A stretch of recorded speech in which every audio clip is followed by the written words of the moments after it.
Hey everybody, this is Rydo and we're back to Yu-Gi-Oh! Master Duel. Today is Wednesday, February 2nd. I played a little bit off screen as far as the daily quests, so yeah. I think in Yu-Gi-Oh! Master Duel at about noon time it resets, so we may get some more daily quests, but at the moment I've already done everything. Better to be proactive, frankly, and get those daily quests than not. Although, it doesn't really seem like if you finished a quest, or didn't finish a quest, that it wouldn't give you a new quest anyway, so it very possibly doesn't matter, and I just was being overly proactive. But whatever. We are at like 5,000 gems. One thing I am noticing though is that I'm getting a lot of solo quests, specifically for daily quests. So I probably, for being a YouTube content creator, it made sense to do all the solo stories. But for real players, you probably should only do the solo modes if you're really interested in them, or if you have a daily quest around that, because it seems like they're going to try and guide people to that. I imagine, assuming this game gets the kinds of updates that it needs, there will be a point at some point where there will just be a toggle that says you don't get solo modes anymore, or I'll just do all the solo modes and then I'll stop getting solo modes. Because you can see everything here now has been completed. So just with the exception of the last two ones, which are fairly difficult ones. But even there, I've made decent amounts of progress as far as getting close to completing this. And then this second one is still falling behind a little bit as far as duels. But yeah, more than likely, if I put any extra effort into it, I would complete that. We're still getting a whole bunch of updates. Let's see. I got knocked down in the ranks when the season ended. Probably more lower than I feel like it should have gone, because I was right at like silver tier 1. So I was right about to make it to gold, I think. And then it knocked me down to bronze tier 5. Yeah. Or bronze tier 1. So yeah, if you were platinum in that first season, you would have gone down to gold 5, which means you would have only had to play a little bit to get back up to platinum. If you were gold, it would have been silver tier 5, which means you would have had to play all the way through gold, and a little bit to get to gold, and all the way through gold to get back to wherever you were.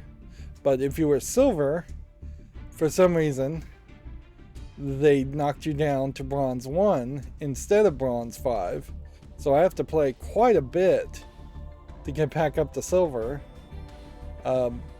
Bronze takes you down to rookie 1, and for some weird reason they've written this backwards, unless they just are so dumb. I mean, Konami, Japanese company, maybe they probably did just write this wrong, but this almost certainly should be rookie 2 takes you back down to rookie 1. It'd be insane if you were bronze to be knocked down to rookie 1, but if you were rookie 1 at the end of the season, you get knocked up to rookie 2. But yeah, we're continuing to see updates.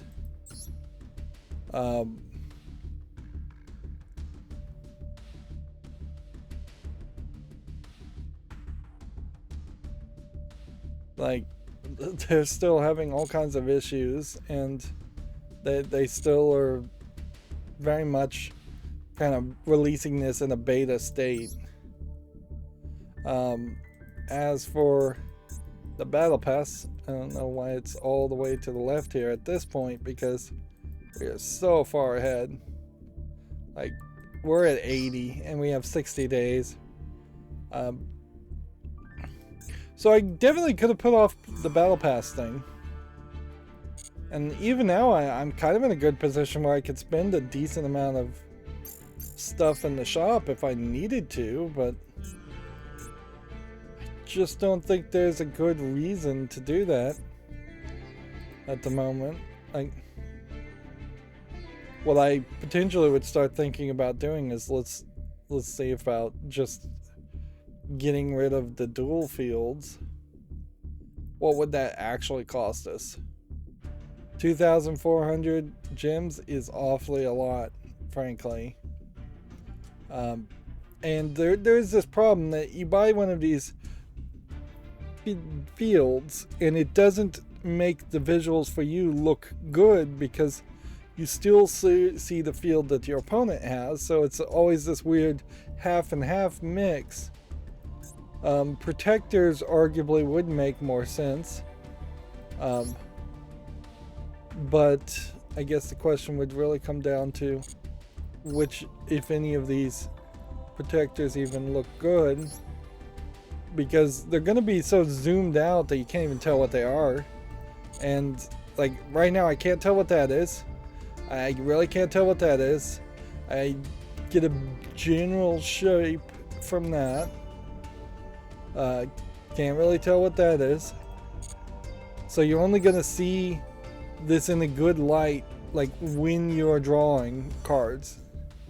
At least I'm only gonna see it in the light when drawing cards. Looking at TV from 10 feet away. Icons, I mean, you might as well. It's insignificantly small. Yeah, let's buy these since they're insignificantly small, just to see if that does anything.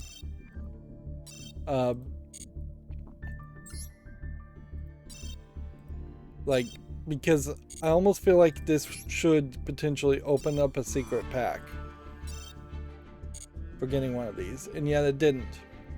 But then also you see that this is on the storefront, so either they're going to never really add a bunch here, like maybe add one per expansion for many months, years, and until it just fills up, or they're going to cycle all of this out.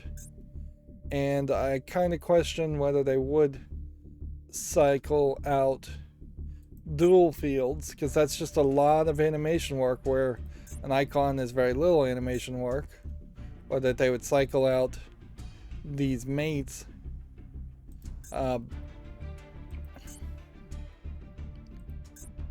So yeah, clearly the real focus here is to just get people to buy packs. We have 48 of these packs, but you can only buy them in packs of 10. So, but you buy a pack of 10 and you're gonna get 20 cards. And I feel like I probably can't sit on these packs forever, so I probably will wait until the next expansion happens, open a whole bunch of packs for the next expansion, then open up everything that's left there. Otherwise, there is still nothing really going on new here with Yu-Gi-Oh! It's still very much play ranked and only play ranked. I'm gonna say preemptively, the internet is still having trouble. Yeah, I mean, it really is past the point where I'm just gonna have to cancel this brand new ISP and go back to my old ISP, internet service provider,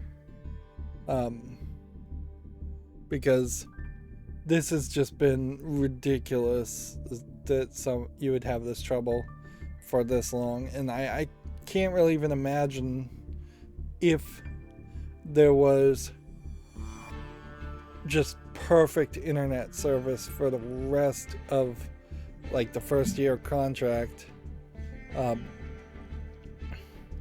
that they would in any way that would even justify it. Yeah, and right now my internet is down again. I also have this had a power outage just out of the blue yesterday, which made me realize my computer has not been plugged into the right outlets on my battery backup this whole time. Which I guess that explains a lot. And so I corrected that, but I'm also expecting, if I'm getting power outages now, that there might be storms and power outages. So don't be surprised if sometime in the future here, maybe even Friday, if I don't stream,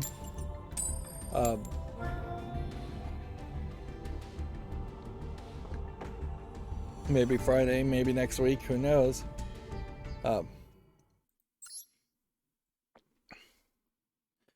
What's funny is it's getting even worse, because now I'm noticing today that my internet is falling out, and then it comes back up, and then it falls out again. And that's even worse.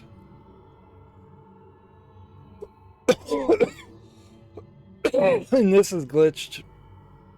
This is not my mate character, not the rabbit.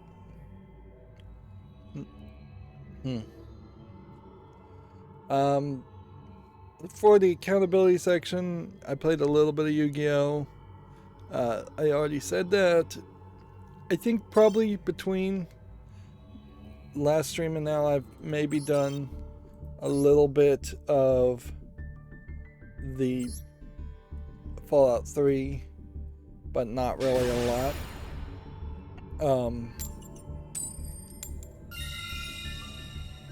And yeah, mostly what I've been doing is trying to catch up on Lego. Doing the last year's Lunar New Year set, which has really only made me want to get this year's Lunar New Year set. I will complain that Lego's website has a lot of things sold out. And I am concerned that my strategy of trying to kind of wait a year is going to just blow up in my face, and I'm going to find out that there's a lot of things that that are just going to be out of stock from Lego.com. I could still certainly try and buy the Lego sets from other sources, but I also am dangerously getting close to paying an extra premium for buying out of stock sets.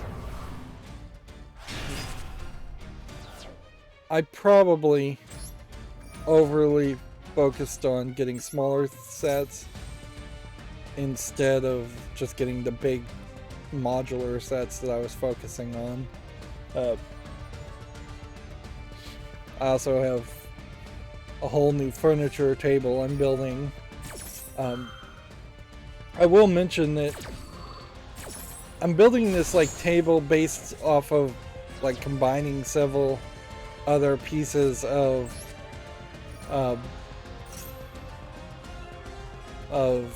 several bookshelves together, and they're kind of unique bookshelves that you can rotate 90 degrees, so they're going to be lying on their side effectively. And I am deeply investigating whether I want to make customizations to them to add wood pegs so that the pieces interconnect in a tighter fashion. There's a lot of danger in that. First of all, because I don't have the specialized tool that I would probably need, should order, to drill peg holes in the right place. So it's gonna, without that tool, I'm gonna have to be particularly precise and particularly careful about drilling straight, or or the whole thing is just gonna not line up. And the whole point is, when you're doing peg joinery, is what it's called, of woodwork, you want that precision. You want everything to be smooth and flush and light up on every angle. These are finished products, so there's a lot of risk there, certainly.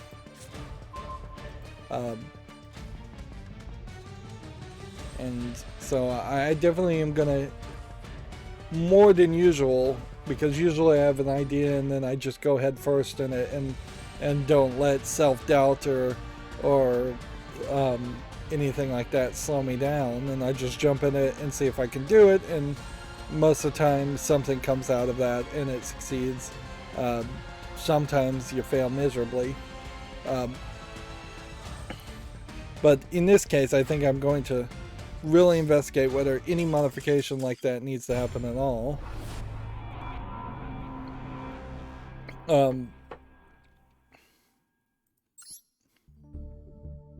Well, this network connection is, I mean, I guess right now is probably about the best point also to have connection trouble, because if we have connection trouble right now,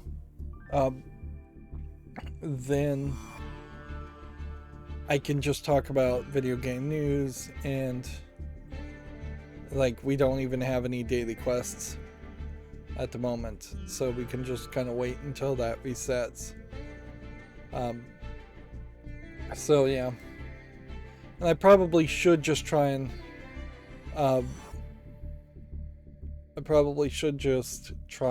cover the news today if I'm having this much connection trouble, because it's very possibly just not going to fix itself. Let's see.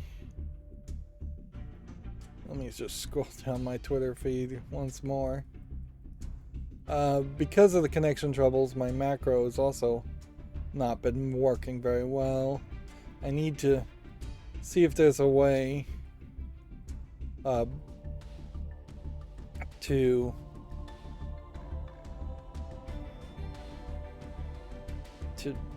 make my program and macro try again, wait and try again without it causing big issues.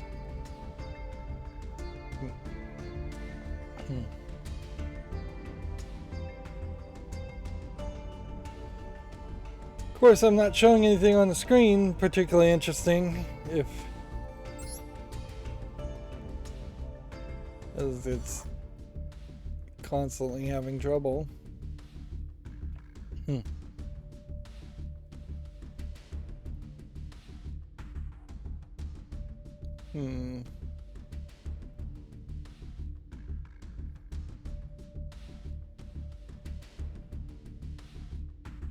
Yeah, I still would not in any way move away from my position that my internet trouble is my ISP's fault, because there's nothing that I should be able to do that would cause the actual layer 1 OSI model to go down, the actual physical connection of the fiber data to just say it's down.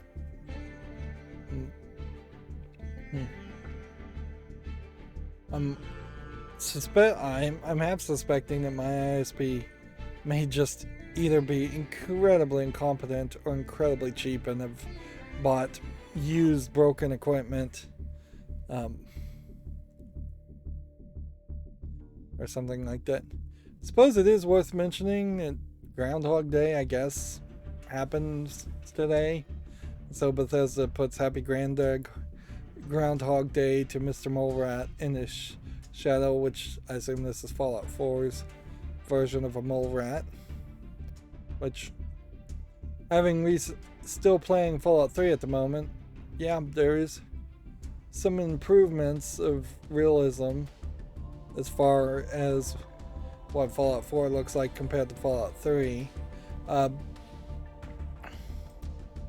There is definitely some cartoonishness in the visuals of Fallout 3, but really, it's not bright, colorful cartoons, except for in a very few places. Some of the raiders have like graffiti that's slightly colorful, and some of the raiders have like big, bright cyan and pink hairstyles. But their outfits are all the same gray and shades of brown that the rest of Fallout 3 looks like, and it doesn't look good. The color palette in Fallout 3 is just awful. And arguably,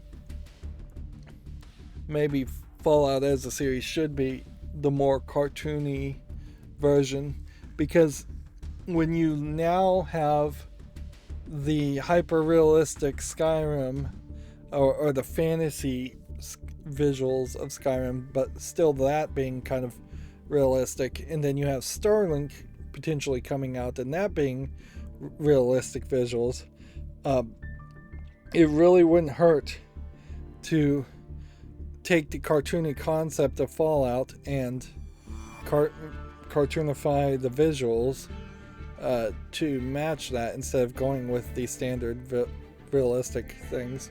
Maybe you don't go as crazy as Borderlands, which has that thick black outline comic book visuals to it, but maybe make it a little bit more cartoony. Honestly, you could probably cartoonify Skyrim and the Elder Scrolls series too, because there could be, or at least find some different visual art style for Elder Scrolls. Like you almost would think that you might want to experiment in making the Elder Scrolls series look more like a tapestry or an ancient book,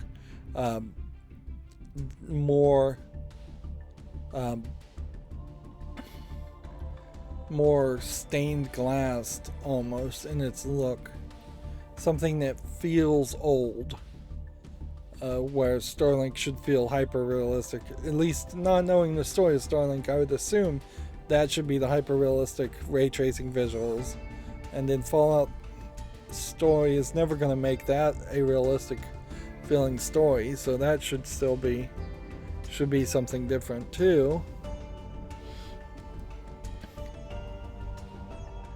Let's go through the news though. Video Games Chronicles says a Halo Infinite update on seasonal co-op and Forge plans has been delayed. Well,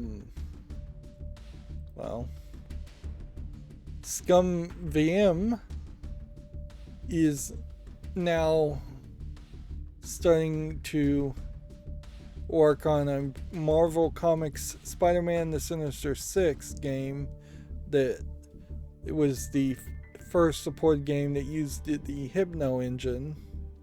I have no idea what this game would look like, but I assume it's probably not a point-and-click adventure game. So, as ScumVM is just like continuously getting deeper and deeper down the roll, down the level of just being a generic DOSBox equivalent, the games that's going to support are going to just get wider in variety over and over again. Here we have a game on Steam called Mysteries in Darkness, which is on the fall list.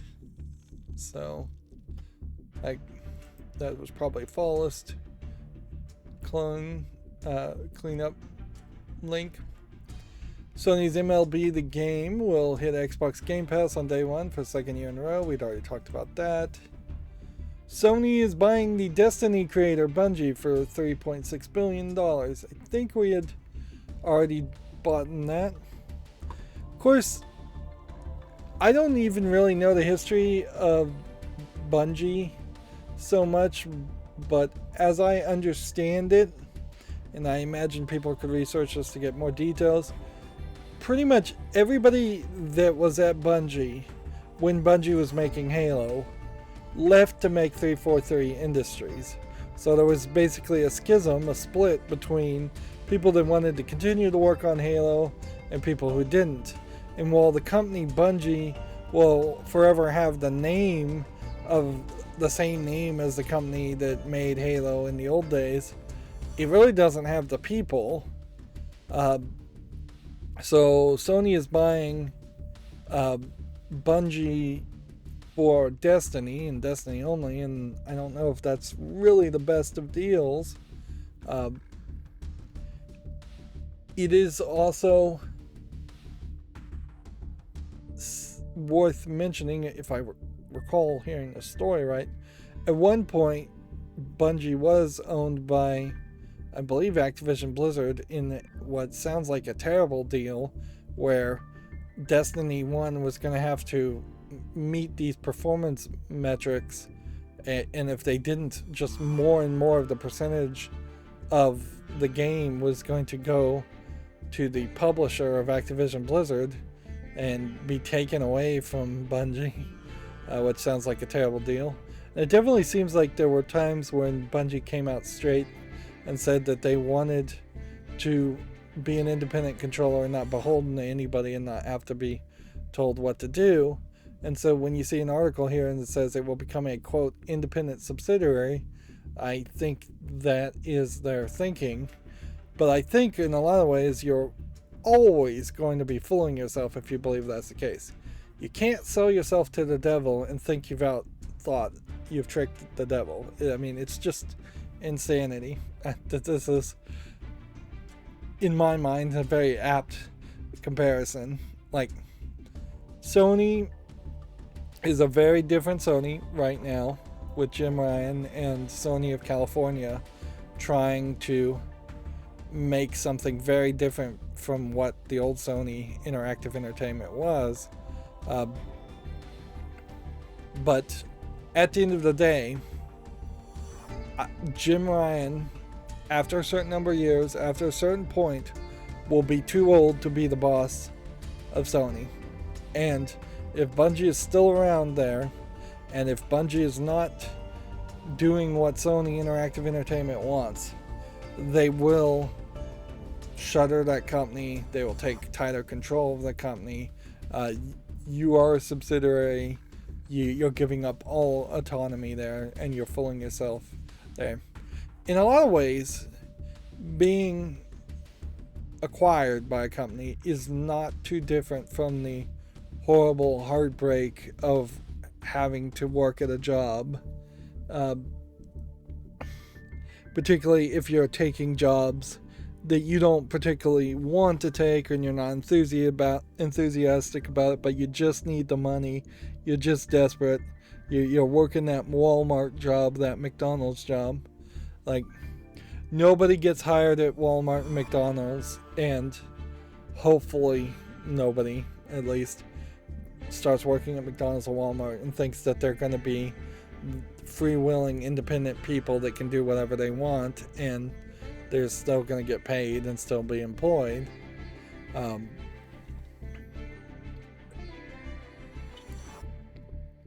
Of course, there are scenarios where you find the perfect job for a few people, where you love it and you love everybody you're working with, and it's a nice synergy. But at the end of the day, you're still going to have a boss, or you're going to be the boss. That's just how corporate things work. Now, I could go on an economics rant, but with the network troubles, I'm not even going to bother to do it. I will just say that if we lived in a theoretical world where there was universal basic income for everybody and you could work if you wanted to or not, and big companies like Bungie could apply for grants or scholarships from the government to fund projects that are bigger than what a universal basic income would cover. If such a fictional world existed, then yes, companies could stay mostly independent and individual employees could stay mostly independent, and everything would just be, but every game made would potentially be a fan project, only with only highly passionate people working on it. Maybe that overvalues the idea of passion too much, because maybe you don't need to have 100% of all employees working on a video game company be highly passionate, but it sure would be nice on a moral grounds if that was the case. Anyways, let's move on to the next story. Bungie also said all games will remain multi-platform after the PlayStation acquisition. Yeah. You pretty much have to look at it like a Cold War at the moment. As Microsoft and Bungie acquire more things, the threat of going single platform will escalate, but nobody will pull the trigger until they're ready to win that war or fight that war. Particularly since, and this is something that is going to always be said as the acquisitions have been announced, because they have to be approved by the Department of Justice or FTC or maybe even SEC, or maybe several other government organizations, which have been approved happy in the past, but have now claimed that they're going to start looking at these acquisitions a little bit more. What would happen if Bungie games and Destiny was on a PlayStation exclusive? Arguably, I don't think it hurts Microsoft as much as they think it would. Because while Sony in the PlayStation 5 is the best selling console and the console people like right now, I feel like it is definitely backsliding, and it is only the best selling because of just mismanagement of Xbox, the always online push in particular from Xbox. Microsoft Gaming is still doing way better, because Microsoft Gaming has the Xbox games and the PC games and Windows and everything else to support it, whereas Sony Interactive Entertainment does not have all of Microsoft's resources behind it. You even see that in the difference between spending $69 billion to acquire a company and spending $3 billion to acquire a company. That's a big difference. And I don't know if Sony really wants to be that big of a company. I'm not sure it really is in the DNA of Japanese owned companies, which I think main Sony, the people that are above Sony Interactive Entertainment, I think they're still probably Japanese, and I don't know if they really want to try and compete on that level.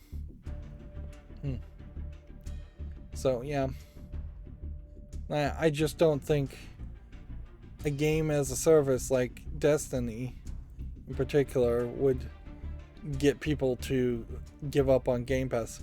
Sony is also has kind of failed to bring games to PC, where Microsoft has moved a little bit faster in bringing games to PC. Sony is now very much pro censorship, so they're pissing off a lot of their core fan base, which they can't really afford to do that.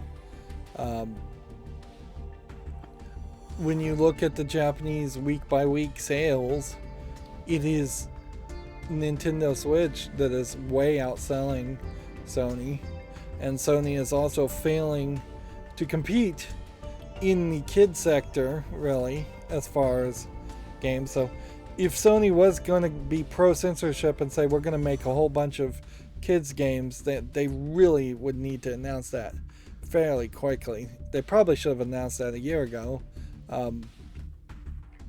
but it doesn't kind of seem like that's the case. They dipped their toes in that with Little Big Planet, but it's not like we're getting 3 or 4 different Sackboy starring games on the PlayStation, and that they're all kid friendly, or the rock one, that rock creature, what was it called, Nax or something, But yeah, if I was Jim Ryan and I was gonna go in the pro censorship route, I would have definitely tried to side things with Disney. And yes, they did get the Spider-Man game, but do we really think of the Spider-Man game as a kid-friendly game? No. So I go with like Disney to try and get Mickey Mouse and maybe Teen Titans, kids, things like that. Jim Henson is owned by Disney. Disney owns almost everything kid-friendly.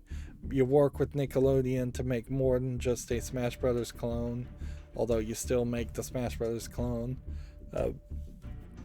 But yeah, that would have definitely been my push to try and compete with Nintendo on any level.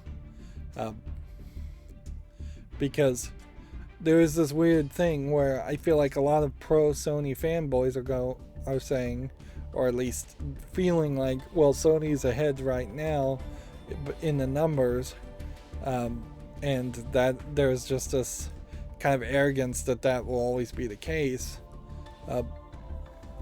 But they really have failed to broaden their scope as far as the types of games they're trying to sell and put out there, as far as solo exclusives. And yeah. Also, if I was Sony, I would definitely be trying to make something like a Switch competitor. Both Microsoft and Sony should have something that is like a Switch competitor or a Steam Deck competitor. Almost certainly Valve is not going to continue to pay attention to the Steam Deck after 3 or 4 years at most. I wouldn't be surprised if they kind of get distracted and bored with it fairly quickly. That's what the Valve News Network guy Tyler McVickerson says, is that there's no reason to trust Valve because they get bored and they move on to the next thing. I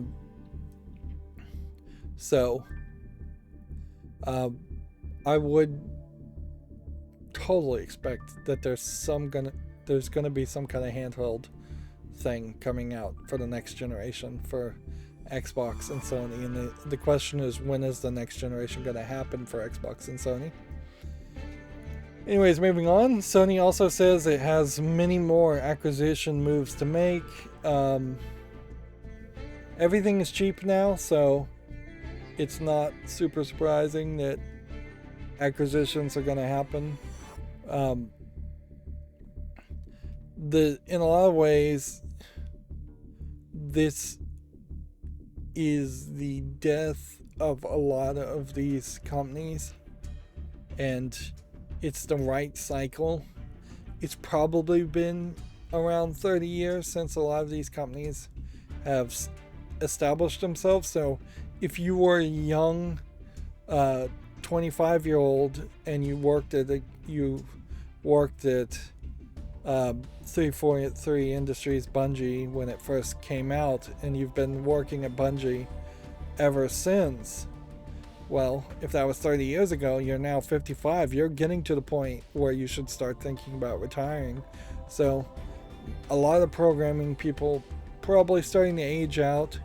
And if not the actual programmers that are aging out, I think a lot of the companies are just starting to age out. So we could see the collapse of a lot of established names, and then a lot of new, hopefully they will get replaced by new, younger, independent game developers. It's never been a better time to be an independent game company and just make your game with a little bit of funding from a publisher instead of being a subsidiary for a publisher, or instead of trying to build these giant mega corporations that are focusing on releasing 4 or 5 games in a year. We could also certainly all do, and I think we've seen that with fewer games coming out, because there's been an ever increasing oversaturation of games or bad games coming out for many years, and there's been an oversaturation of games coming out that are just designed to be games of services with microtransactions and aren't actually good, or designed to be giant time sucks, so they waste a bunch of your time for no good reason. Moving on with the news, Discord is officially rolling out to PlayStation consoles for today. We'd already talked about that, I think. Doesn't seem like, from what I hear, that it's really doing anything more than it's doing on the other consoles. Doesn't sound like Discord has major integration into the chat features, which ideally you would want to see that in the next generation of consoles, is that there will just be an API, and any service that wants to integrate into the chat on the next generation of consoles will just use that API, and it will all look very similar to the user interface, and Microsoft and Sony will control the user interface part, and the communication part will be handled by the different services that then would connect to different apps on cell phones and PC.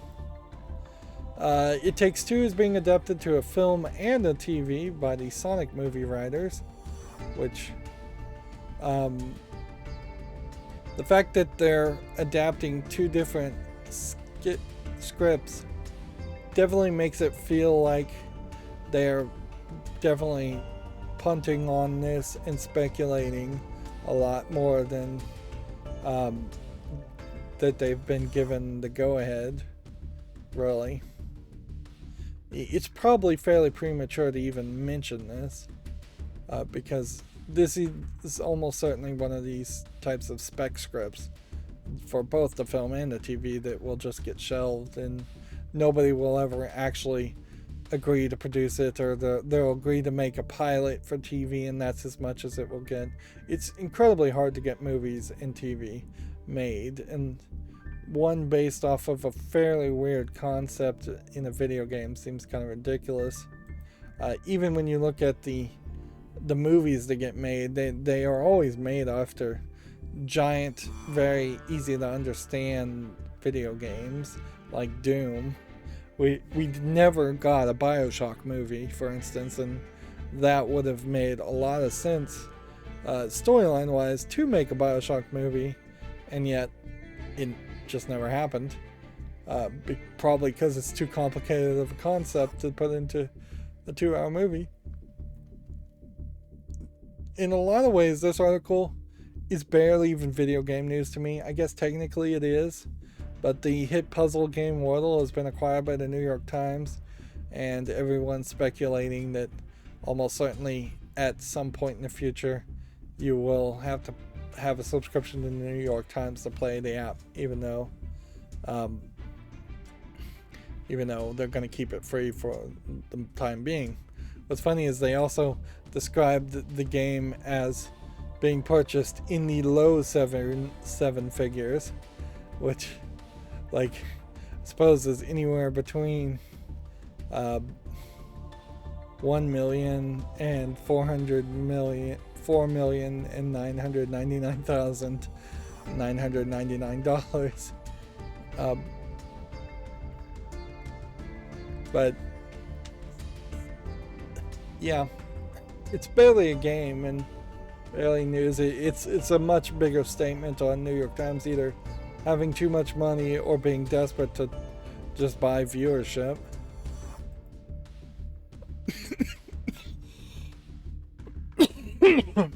Almost certainly it's not going to be the beginning of a new trend of people making these flash in the pan, successful for 2 weeks games, and then giant newspaper companies buying them out. From what I hear, the mainstream video game journalists that mostly hyped up Wordle and talked about it a lot are already bored with it, and that is kind of the problem of mainstream video game journalists in general, is that they get hyped about things amongst their friend groups for a brief second, and then after 2 weeks has happened, they get bored, and they just have no attention span. They barely finish half the games they review, it seems like. Speaking of mainstream video game journalists, the Giant Bomb Game of the Year thing came out. Podcast streams came out. Instead of having 5 episodes, they had 3. They had much fewer categories. Surprisingly, nobody quit their job or at the end of it. So I don't know specifically why it was so delayed Probably just because they didn't have anything to really say, and that seems like that was really the case of it. I almost wonder if there was something that was cut out of it, but it didn't really seem like it. I didn't pay enough attention to it to go through it frame by frame, but seems very uneventful. Which, if you were gonna just do a low effort, uneventful thing, then why delay it to January and February? Although that is probably a better time to do Game of the Year. Anyways. Moving on, Video Games Chronicle says titles and logos for 5 new The Dark Picture games have been discovered. Which, I don't think any of these Dark Picture games are actually good. Like, in a lot of ways, I feel like, and this is something I heard someone else, so I'm just parroting it. It feels like these Dark Pictures games are just kind of stealing ideas from old Twilight Zone episodes, and then they're basically just doing something like Life is Strange, where it looks slightly good, but it's mostly just quick time events. And it doesn't even feel like it has that butterfly effect where the story can change elements that kind of establish the idea of making these games. Also, just going 5 deep on anything seems crazy.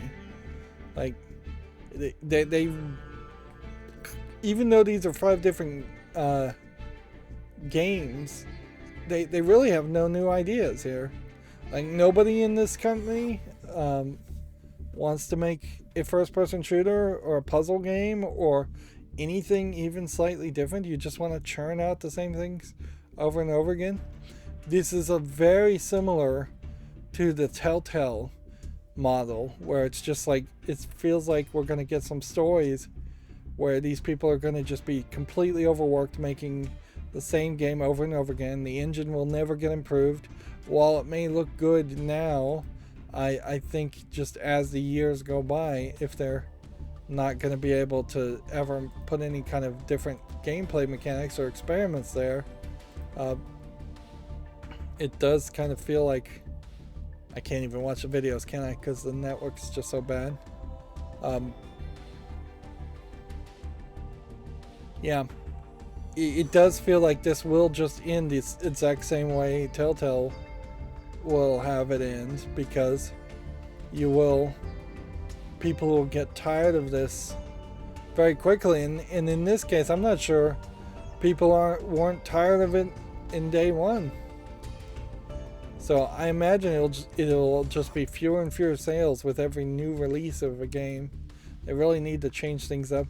And generally, I think game companies need to just change things up.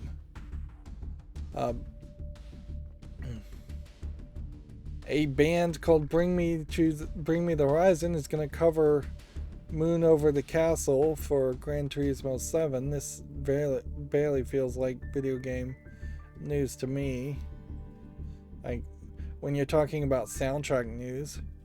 See, this is a British metal band, and Video Games Chronicles always feels like it's a British company, so that might be the reason they're talking about it. In the same way that Gematsu in the past has mentioned like Japanese J-pop bands potentially covering it or adding to the soundtrack, but Gematsu hasn't done that in a while.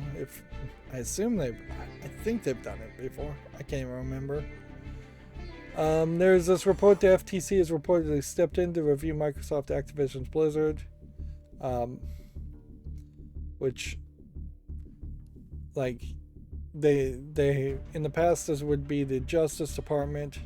In a lot of ways, I feel like it's probably just because the Justice Department has not enough budget to put enough lawyers to throw against Microsoft.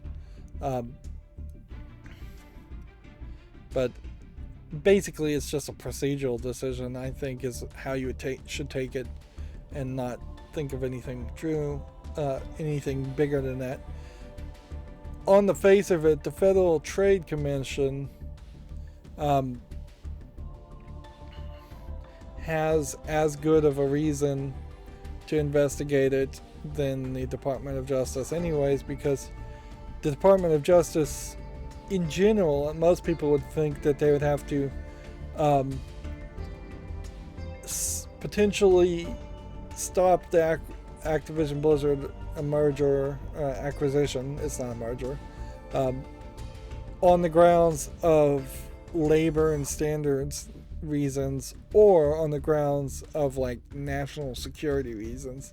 And it gets kind of hard to make an argument that Activision Blizzard, a American company being acquired by Microsoft, another American company, would be a threat to national security, particularly when you know Microsoft has kind of major security credentials and government dealings already. So it would have to just be under labor conditions, which, how pro-labor do we really expect any part of the federal government to be? I don't think you should consider it that pro-labor.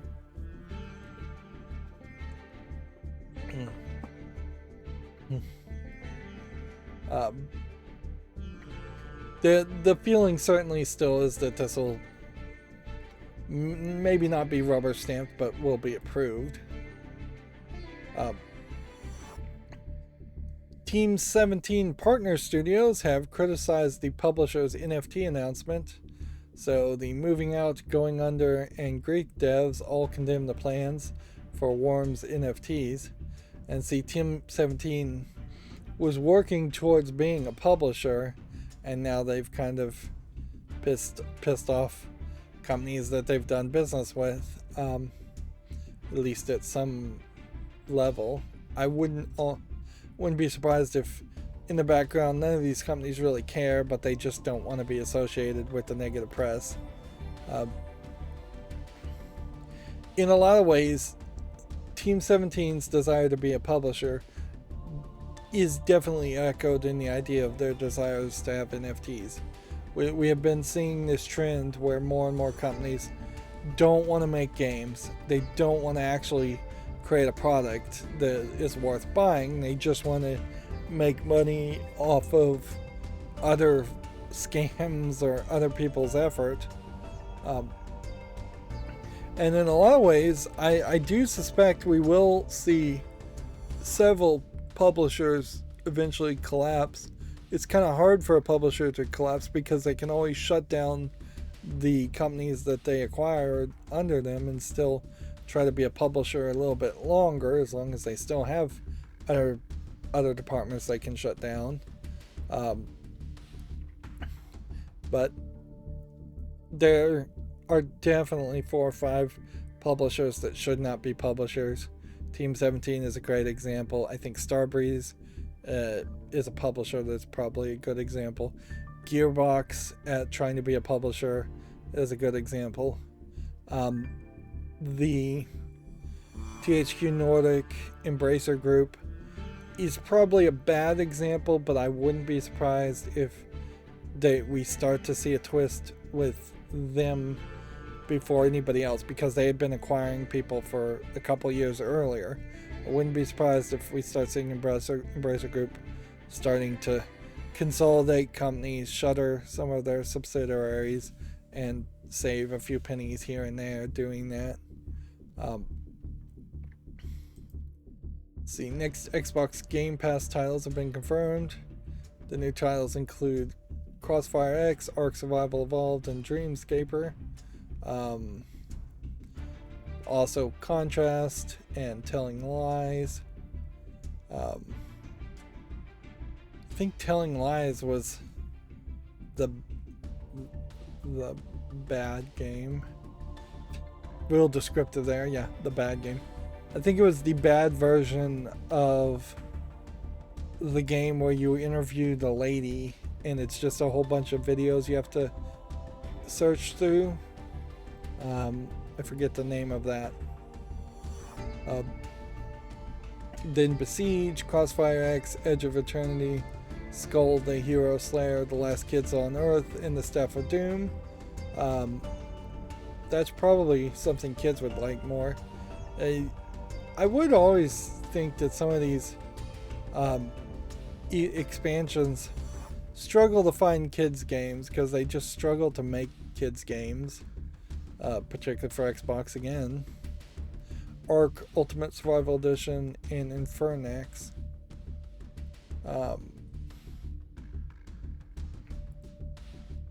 Yeah, Her Story is the game I'm thinking of. I believe Telling Lies is from the creator of Her Story, and it's kind of the bad sequel attempt at it because it overcomplicates things.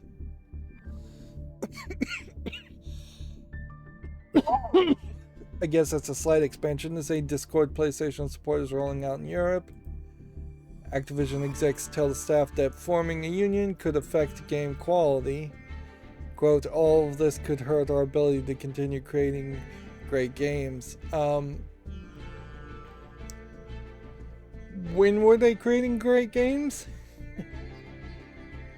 Like, seriously?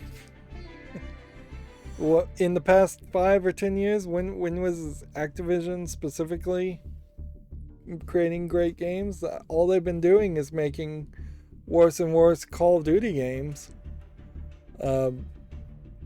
And generally, if you look at Activision, Blizzard, and King all together, none of these games have had a heyday in the past few years. This is one of these statements that should be maybe pointed at and laughed at, and then you should just move on, because clearly it's just anti-union sentiment. And in a lot of ways, this whole Activision Blizzard acquisition by Microsoft can be just this like great smokescreen in which now Activision Blizzard King can just really stomp their foot and do as much union busting as they possibly want, and it doesn't even really matter because the government probably won't try and stop them too much if the assumption is it's just all going to change when Microsoft gets in charge. It's almost the equivalent of bringing in, I'm going to use a sports analogy here, and this is going to be terrible, bringing in a like 400-pound quarterback that can't actually catch the ball or throw the ball, or no, it really wouldn't be the quarterback then, it would be probably some frontline tackling character. But yeah, bringing in somebody that is just designed in a football game to hurt people, to like break legs and concuss people and just tackle people as hard as possible. And then swapping them out for your good quarterback or your good players that can actually do the plays and stuff. Yeah, like I said, me trying to do a sports analogy was going to fail miserably. But yeah, Activision Blizzard, I suspect, is going to try very hard to crush any union sentiment, and it's going to be on the people who are still working in Activision Blizzard to push against that and actually try and unionize and make sure that union is strong and capable and still around when and if Microsoft acquires them. There is also this scenario where this acquisition gets not approved, or Microsoft just says, you know what, we're not going to do it, and then the need for unionization would all the more be needed. Honestly, they need a union even if they are acquired by Microsoft. The people in Microsoft need a union too. I would say programmers in general, just like the people working on Windows, probably need to unionize a little bit better too. The reason you see a lot of this stupid features added to Windows 11 and just dumb thoughts that get implemented is because of the terrible way in which Microsoft is kind of run. Whereas Windows, as an operating system, if it was being programmed by union members, I would speculate would be a better product for what people actually want, because the union members would not get ambitious or have any need to add new features. They would just be doing their job 9 to 5, making sure things still work, bug fixes, things like that. There is no desire to have to stand out from the crowd when you're a member of a union, because you're not at risk of just being fired arbitrarily. You're going to get pay raises on a set schedule. Almost all unions negotiate that. Your pay raises are going to be set in stone based on seniority and how long you've been in the company. So nobody has to be the hotshot programmer that has to take a project and take it all the way up the ladder and get it to launch and make themselves and their team look so good just to justify keeping their jobs or getting more power. Like, imagine the equivalent of having to do that when you're working in an assembly line building a car. Imagine if there was just one person who was making a project to make the left side drive mirror 5 times bigger, and they were doing everything they could to get all the funding to that left side mirror, so it's bigger and fancier and has more gadgets in it. I mean, that would be really, really stupid. And arguably, a lot of cars do have a lot of really stupid stuff like that in there, but that's not really what you have to do if you're working a union on an assembly line job. You just do your job, you do it good, and you move on, and expectations are set lower to a more reasonable amount, instead of the ever-growing demand for better and more effort. Like, the effort management is something that I think everybody needs to learn in business, and most businesses, their concept of effort management is to work people to death and then to exhaustion and to just being disgruntled, and we need to move away from that concept. Moving on, the Xbox Series S portable screen reveals a new feature. It now has optional crosshair overlay and a vertical stand. I don't know why you would want a crosshair overlay always on in the game. At a certain point, that almost feels like cheating too. If you've got an overlay on your screen pointing, giving you this visual assistance, and then stands. This isn't particularly an official product from Microsoft or anything, but yeah. I don't even know if this is particularly a good concept or product. It's just so cheap and so easy to get a monitor than to have to pay a premium, where I imagine this is like an 18-inch screen for $250.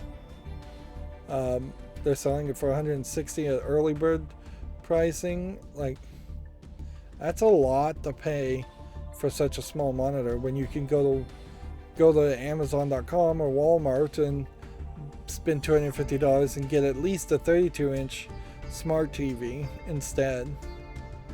And I don't know how portable you really think this is when you still need to plug it into an outlet, and if you have the disc version, you really don't want to bounce it around. Even the discless version, you probably don't want to bounce around that much.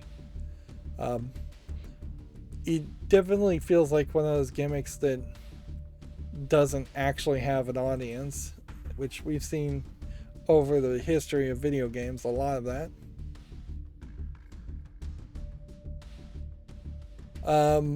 Moving on, the person whose exploit took the Dark Souls servers offline is worried about Elden Ring. Let's see. Allegedly here, Bandai Namco has been aware of the vulnerabilities for years.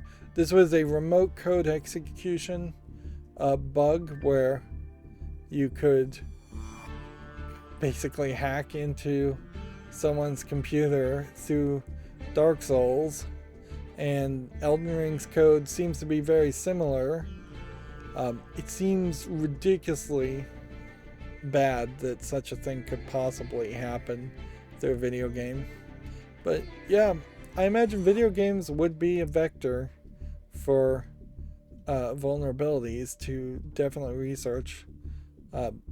You are, I think, equally likely to be able to target somebody based on whether they have Excel installed compared to Dark Souls installed. And in fact, you're in a better situation to know whether somebody has a game installed, because if you can follow them on Steam or something and see if they're online, if you can like friend them and see if they're playing that game, and if they're online, then you know right when to target them. Where if you're trying to do something like that on Excel doesn't tell people when Excel is open or when people are online programming in Excel. Google Docs has some of that, but I imagine Google Docs, as being a web-based app, really doesn't have as much low-level access.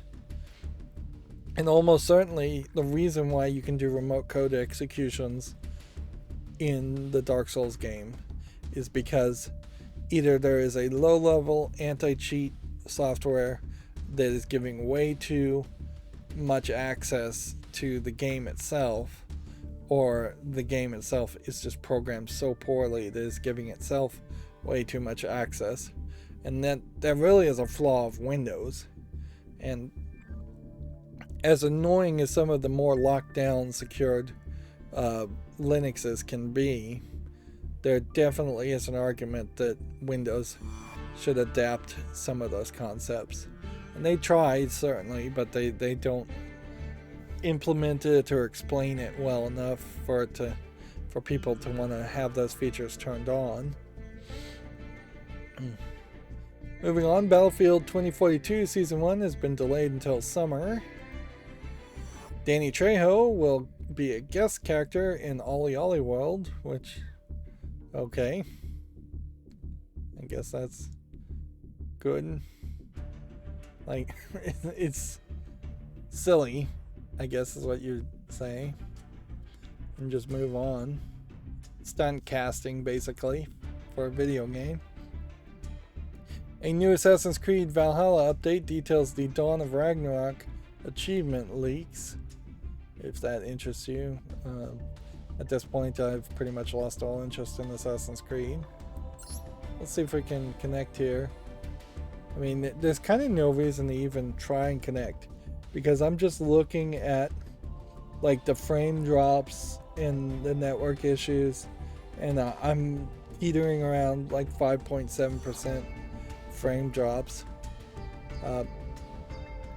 And yeah, it doesn't seem like the missions have reset here. So unless I just have to go straight back out. No, they had reset, just hadn't done it. I had to go in and go out. See, it's like duel and solo mode, and then duel and ranked mode once. And now these daily quests have like 25 days left on them. So the timers, as how they've been programmed, seem to be things that count down to the end of the month, basically. So I don't know if that means things stack or it doesn't stack. In a lot of ways, it doesn't feel like really a daily quest when it is more just the daily acquisition of a quest, but you have all the time in the world. And maybe you don't get new quests unless you log in every day, but even that doesn't really make sense.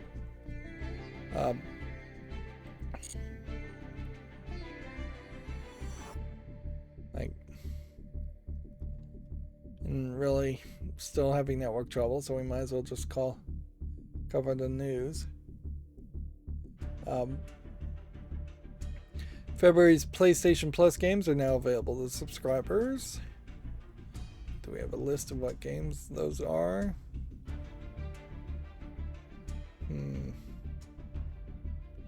Yeah, these were the same ones. UFC 4, Planet Coaster Console Edition, and Tiny Tina's Assault on Dragon Keep, a Wonderland's one-shot adventure, which is just the same game as the DLC. Jeff Keighley of the Video Game Awards suggests more big video acquisitions are on their way, which I'm not sure he really is in a position where he would know. I feel like you're probably giving him too much credit for making a very generic suggestion or assumption. Like, imagine if it was just Rydo suggests more video game acquisitions are on the way. Is that news? No, because I am not a big news source. I'm not in the know. I don't have any inside access that would make me even for a second a valid source to listen to that kind of speculation. In a lot of ways, this isn't news anyways, because it's just speculation on speculation.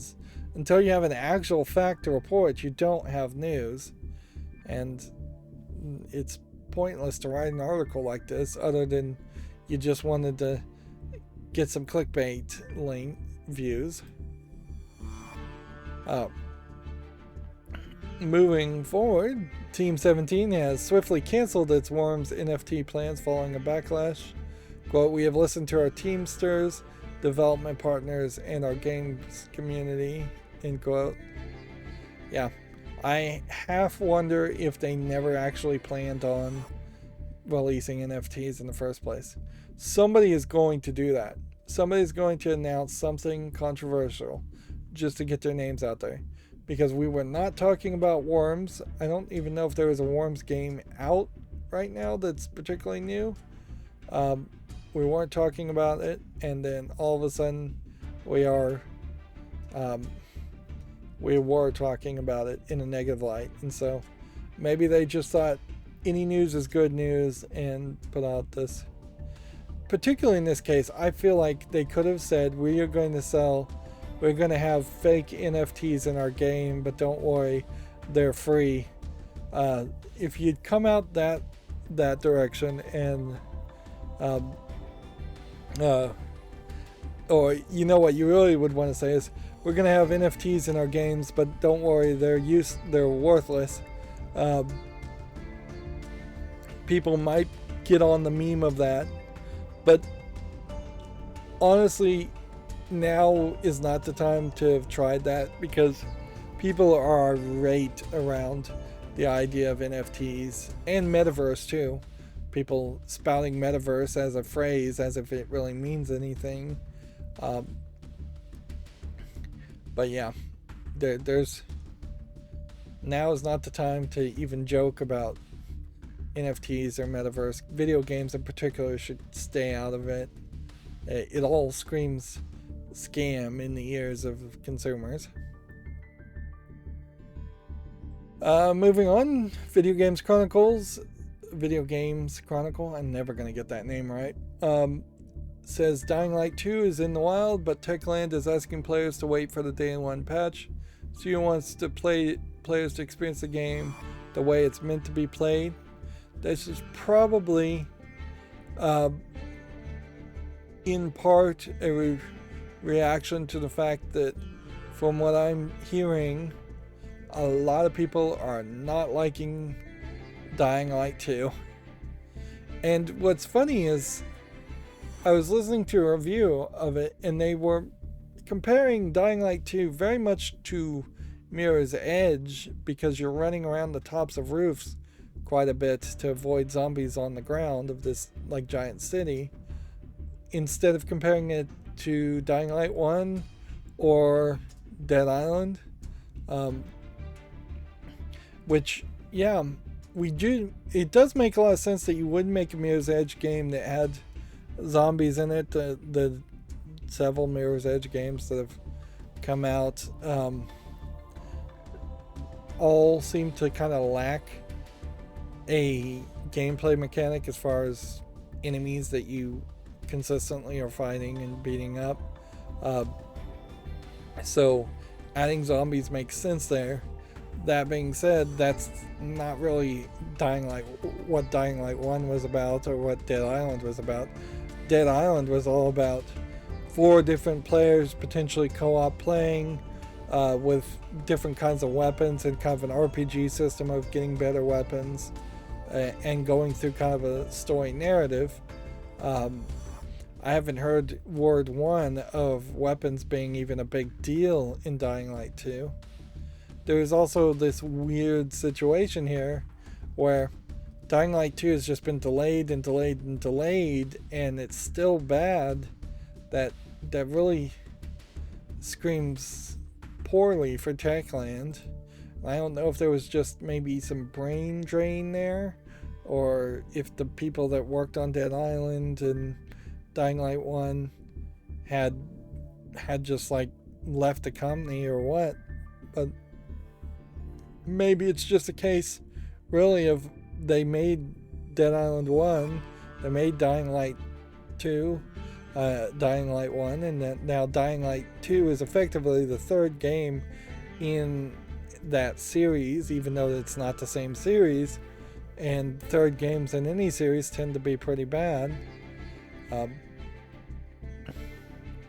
Let's see. Moving on, EA's boss thinks Battlefield 2042 will do really well over the course of time.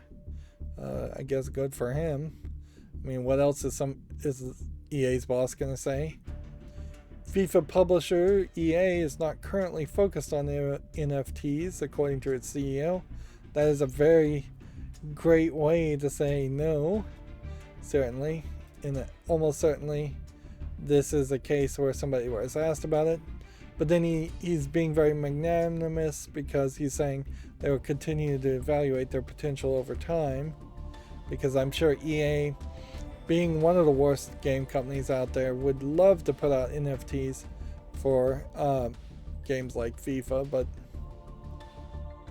they've already gotten in hot water with other microtransactions, so maybe they don't want to get more negative backlash. Sony has shipped 17 million PS5 consoles as of the end of 2021. Sony has 10 live service games in development. That seems like quite a lot. Bungie is also working on a major new IP. If they have 10 live service games in development, is the PlayStation straight up just going to be only live services at all? Are they going to come out with some kind of Switch-like device that is very weak and can't play single-player story games at all, and so it's just going to be an always online connection and live service type environment? 10 seems like a lot, but maybe across the companies they do own and the companies they're going to try and acquire, that might not be that many. I guess the real question is, how many subsidiaries does Sony Interactive Entertainment have at the moment? And I think they have like 4 or 5, but I couldn't name them. Uncharted content may be coming to Fortnite, a leak suggests, probably in line with the movie, which I'll be interested in seeing if the movie actually catches people's attention or not. Like, it'll be weird certainly to get anybody into the theaters at all with the pandemic still being a thing, and just the economy being a thing. Godfall's developer is working on a new co-op IP according to job ads. Godfall is Counterplay Games. Yeah. I don't think I've thought of Godfall in a while.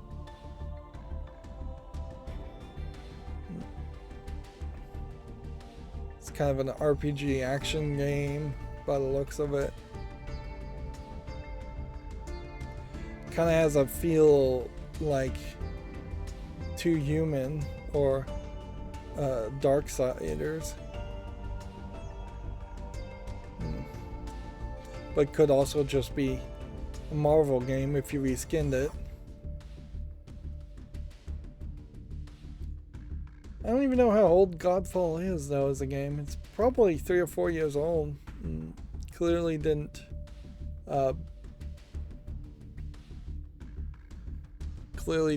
really have a major impact on me. Moving on, the Nintendo Music YouTuber who received 4,000 copyright strikes is closing their channel. I've decided that at this point it's not really worth it to keep my channel up any longer. I think I misunderstood this story when I reported on it previously. I thought it was Nintendo put out 4,000 copyright strikes on several channels, although now that I think about it, 4,000 copyright strikes on several different channels is probably just a drop in the bucket for what Nintendo does. I'm not even 100% sure when they say copyright strikes, whether they're actually strikes or whether they are actually Content ID claims.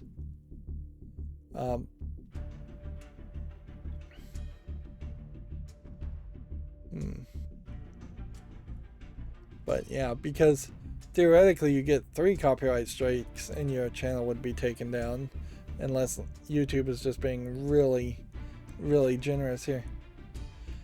I can't have that much compassion for this YouTuber. I assume they just didn't really investigate or know what they were doing, or figured they didn't care and that they'd get away with it. But if all you're doing is making a YouTube channel that is putting up Nintendo music, which sounds like what this is exactly what they were doing, is that they were trying to categorize Nintendo music into kind of a lo-fi beats to listen to channel. You should have known that was not fair use by any means, and not on the up and up. Not to say that you shouldn't do it, I'm just saying that you shouldn't do it on YouTube. Like, had the same person like magically backed up their collection to a torrent site or something, then he probably wouldn't get as caught as fast or at all. Like, I have to really question though the value even in listening to Nintendo music when not playing Nintendo games. Yeah, Nintendo sometimes has some great soundtrack songs, sure, but as a pretty big video game fan, I never found a desire to listen to video game music outside of it. I had much more of an interest in listening to like anime music when I was a big anime fan, and even then I very rarely actually wanted to sit down and listen to a soundtrack. I've just personally, that may just be me, I've never really had the desire to sit down and listen to music. And I don't know how many people really do. Like, yes, if you're in a car and you have nothing else to do, you listen to music. But in this world where everybody has cell phones and everybody can get some kind of visual input on top of audio input, I don't know how many people really choose to sit down and listen to music. It's the same thing with like the video game music concerts that happen every now and then. It's an interesting gimmick, but I just don't think most people really want to sit through a concert where some orchestra kind of copies video game music. You see that in movies too. Certainly very few original soundtrack songs in the Marvel movies, for instance. It's all just short snippets, just enough to make you remember a song exists, and then it's back to the action, back to the talking. Yeah.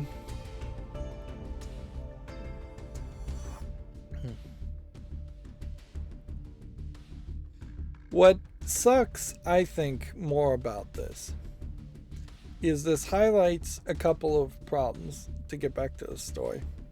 One, if he had 500,000 subscribers, there is arguably a very small audience, but an audience nonetheless that does want to listen to video game soundtracks.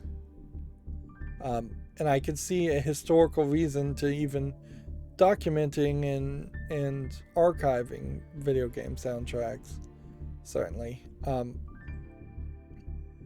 Like how many people could really listen to like the killer cuts from Killer Instinct at the moment? It would probably just be the people that could find that CD around or still have that CD. So what Nintendo themselves should on their own channel have these soundtracks listed, and I don't think they really do, and that would have been an easy way certainly for Nintendo to have more content on their channel. But it also highlights a problem with YouTube in general, is that YouTube has trained its audience to go for things that are not fair use and go for things that are kind of low effort and kind of not particularly good content or legal content. And I'm certainly not immune for that. Like there's British TV shows that I'm sure I technically should have to have a British BBC license to view that people just upload on YouTube, and I don't care that I'm not in Britain, and nor do I care about funding the BBC. But yeah, and it highlights the fact that when there is something somebody wants to see, there's often not a good way to do this, and that's why the only response to this is piracy. Anybody that wants to listen to the soundtrack has no choice but now to go pirate it, where arguably they should have just taken all the monetization for his channel and left him alone. Of course, Japanese music copyright law is about as bad as of copyright law as possible. I've also heard that anime YouTube is potentially in danger because some Japanese company has figured out that if they do a lawsuit in Japan in small claims court, YouTube is now considering that a legal action and taking down videos directly instead of using the YouTube Content ID version. And part of the problem is the lawsuit in Japan only works because YouTube does not let people geo-block videos. So effectively, as it seems to be going down being explained, is because YouTube is viewable in Japan, then that's giving the Japanese courts to potentially sue somebody outside of Japan who posts something that they claim they own, and that creates this legal procedure. And arguably this is a problem not just in Japan but all around the world, is that there are countries all around the world that want to control what is on the internet even outside of their own country, and YouTube has been bad about putting their foot down and saying no, like we'll let you take this video down in Japan, but we're gonna leave it up in the rest of the world. And they certainly have done that in many cases. But before I praise YouTube particularly high. It is also worth mentioning that YouTube has now implemented a system that so far doesn't seem like it's been around long enough to be abused too much, but if a video on a new channel is getting a lot of views, they're starting to limit how many people can watch that video. So it's another potential way in which they can put the boot on the neck of YouTube content creators that are up and coming so that they can never have a chance to succeed. So if my channel, for instance, all of a sudden got 10,000, 100,000 views, they probably would limit that video that was really successful because I don't have enough subscribers. And it's going to probably create this weird situation where people are going to think, oh, well, then we all have to subscribe to this channel so we can see the video, and have this kind of opposite effect of what I think YouTube is trying to accomplish. Because now, if I saw that video, that warning screen, I would say, oh, well, then I just will subscribe to this channel. Because I'm pretty flippant about subscribing to channels anyway, so I try to be very nice about that. But yeah, at the moment it seems like these warnings are happening because of some Canadian pipeline or anti-mask thing. I don't even know what it is. It's something in Canada that I haven't been paying attention to, that people are protesting, and it seems to be limited to that at the moment. But this clearly is an experiment that they're working on, and we will potentially see it happen. And if YouTube is so poor at detecting bots, which I've heard people say, oh, it's there to stop people from buying views or having bots look at their channel. If they're that bad at detecting bots, then YouTube is just doomed anyways, which maybe it is. Moving on, Far Cry 6 has added a rainbow mission that doesn't have rainbow in it, which is weird. I wonder if this is supposed to be a thing where they didn't bother to get the license of Sylvester Stallone, or if maybe Sylvester Stallone was in the middle of some kind of controversy and so they took him out. Clearly this is not Sylvester Stallone, and they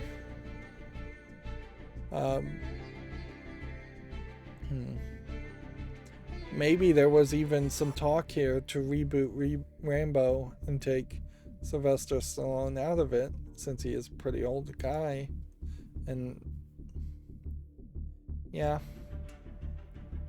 seems weird, certainly. It almost looks like it's the main president character from Far Cry 6, as if he is see, they say it has players meeting a Rambo superfan and helping them take down the Yaren military. It would almost make more sense if it was the Yaren military's main character, main guy, having them remake Rambo with him being the main actor, because he's just that crazy. And then there's another Danny Trejo. So Danny Trejo is just showing up in several different games, which I think agents are figuring out this trick of putting older celebrities and celebrities in general in video games. It is also possible that they were going to have Sylvester Stallone and he pulled out at the last second, or they blew the budget on the main characters, because that was a fairly famous actor showing up as the president also. The Resident Evil 4 HD mod, 8 years in development, is available now. So now is time to download it before it gets taken down. You also have to own a copy of the PC version on Steam, as it doesn't use any of Capcom's existing assets, only replacing them with newly enhanced ones. Which, that's kind of confusing, because really what that should say is it doesn't use any of Capcom's existing copyrighted code, and instead only replaces the visuals.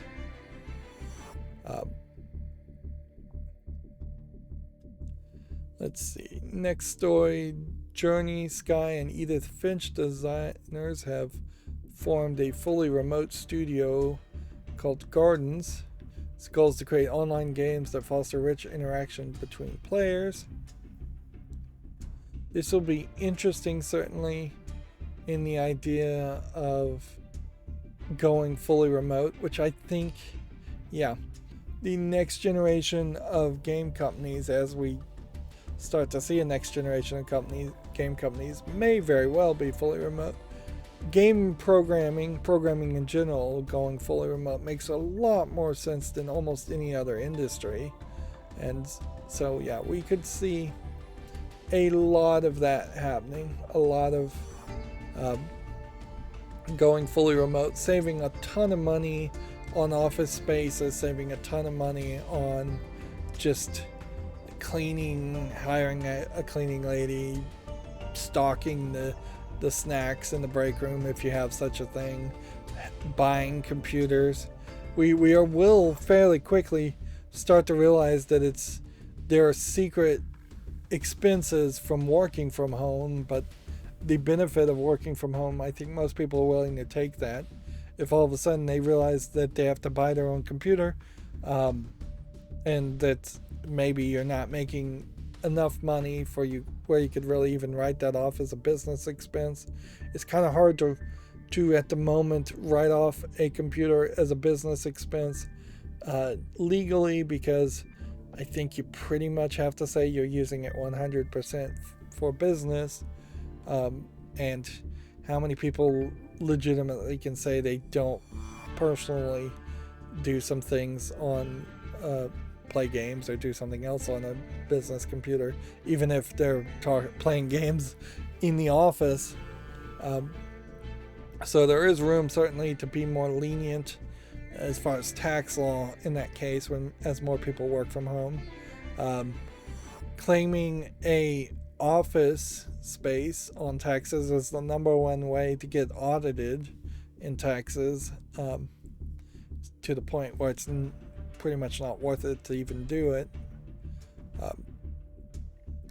But yeah, I do suspect we'll see a lot more work from home game development companies pop up, to the point where it very, very much may be the standard, and it may be fairly odd for people not to work from home, even if they are owned by a major corporation like Microsoft.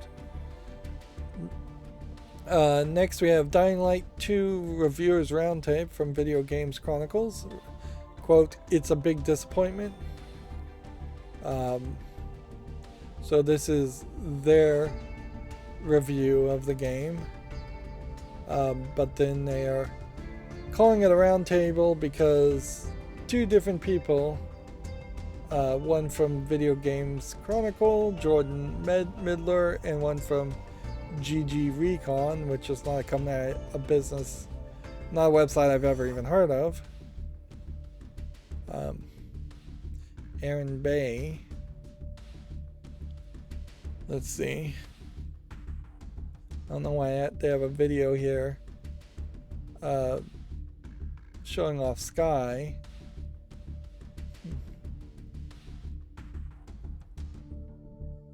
Let's see. Either this page did not load correctly. Let's see if we can reload. And yeah, or I'm blocking a lot of things here. All they're really saying is, according to the pair, what starts off as a tense fight for survival that encourages you to be deathly afraid of the dark quickly turns into a fairly generic open world game with some great mobility that happens to have zombies in it. Their presence, like a lot of things in Dying Light 2, just doesn't matter.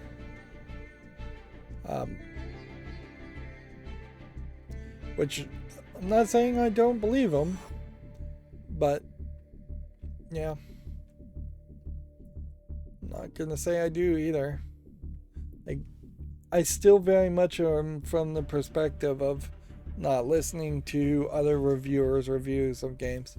I also personally am in a great position because I haven't played all the Dead Island games. I haven't played Dying Light 1. I own Dying Light 1, so I could certainly play Dying Light 1 right now. It'd probably take me so much time to get all the way through it that I wouldn't get around to even thinking about playing Dying Light 2 for at least a year or two. By that point, any day one patches, any adjustments or tweaks that possibly could be made will have been made, and Dying Light 2 might be a fairly decent game or a great game at the end of the day. Dying Light 1 was a great game at the end of its run, way more than it was a good game at the beginning of its run, so there is more hope than normal that can be adjusted. There are some core conceits that I do have to kind of question, because it does sound like Dying Light 2 is a very, very different game from Dying Light 1, in that I don't think Dying Light 1 had really tall buildings and parkouring on top of it, and I don't think it was just one big city. So they've made some pretty big changes there, and maybe it was just too many changes too fast. You almost would expect that there would be a big city you kind of start in, and then you get out into the outskirts, and then there's an outskirts, and then there's some smaller cities, instead of just keeping it all in the one. It does seem very weird that I've heard comparisons to Mirror's Edge more than I've heard comparisons to Dying Light 1. We already talked about this as far as Gamatsu. I guess we'll try to get through some of these games. Again, I think we're mostly gonna just stick with a yes/no on this, because network stuff is still really bad.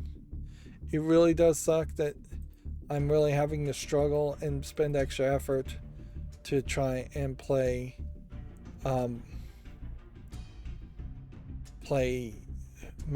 Yu-Gi-Oh! Master Duel off screen, because the network is just so bad. So apologies that I'm not really playing. If anything, my terrible networking is just training me to move towards not even bothering to play a game and just covering video game news. And I don't think I'm ready to commit to this. This game, Deep Fishing, is an asset flip game, obviously. It's tagged as an MMO. It actually doesn't look terrible in some of its screenshots. It's just all over the place in the screenshots compared to what the game actually even is. It kind of feels like it's a mobile game first and foremost. Light Paradox here just looks like an RPG. So that's going to be no. Blue Water Private Military Operations VR. Looks like nothing. Ducky looks like nothing. Just a platformer. Hyper Road Carnage looks like an Infinite Driver. I have a clone of a game where you drive upward, shoot 'em up type game. Think we'll say no to that too. World of Towers looks like an asset flip game of some sort, so no to that. Yep, I'm trying to just scroll down and show the price and the languages really quickly without actually saying it, because I'm already at the point where I feel like I could wear out my voice, and I don't have any real desire to wear out my voice talking about the price of games or the languages of games. This is a cheap Chinese game, obviously. Instead of talking about news. And yeah, we just have a lot of screen thumbnails that didn't load. And a lot of problems. Pretty much gonna have to, if any of these games actually are gonna try and make it to the fall list, there's a 50-50 shot basically that I won't actually be able to put it on the fall list, and I'll just have to leave the tab open and add it later. This Gunbox VR, it's slightly underpolished. It's not terrible. Let's see if we can add that to the fall list. See, that's the question. And it's so iffy, I might as well just like reload the page just to make sure it is on the follow list. Life is Strange Remastered is already mixed. Let's see if we can see the reviews as to why. Let's see.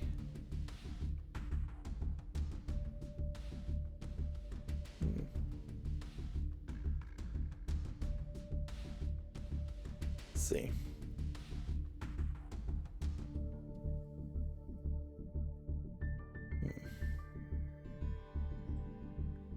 Let's see, what does it say?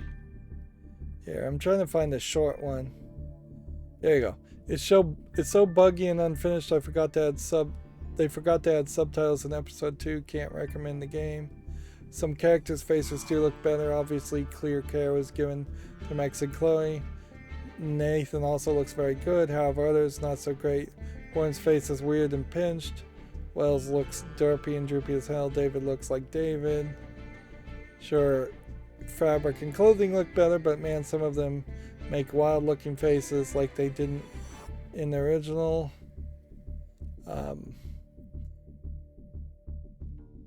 Which I'm sure has to do with the lighting and the new eyes and teeth.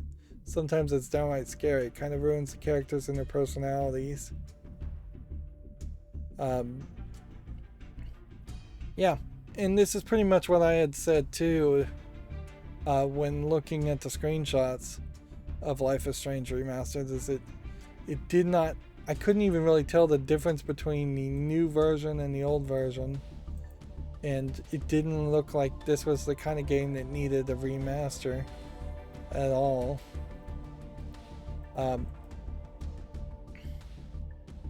If you were going to remaster this game, you really should have remade it. And arguably, you have this other problem where Life is Strange as a series hasn't succeeded well enough to even justify remastering it. It seems like they're trying to remaster it to get more sales in a game that probably won't get any more sales. It's too niche of a game. So they should have just probably left it, not spent the energy remastering it, and instead making the next game. This is some kind of weird pollution game.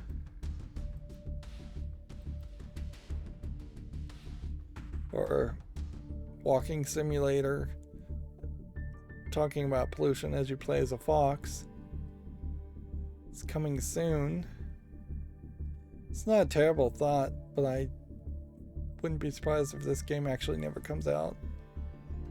And then you have Life is Strange Before the Storm remastered, and since I haven't bought this game before, it puts me in this weird position where A, I don't know if I ever would want to buy this game, B, I don't know if I could buy the old version and if that would be better, and C, I don't know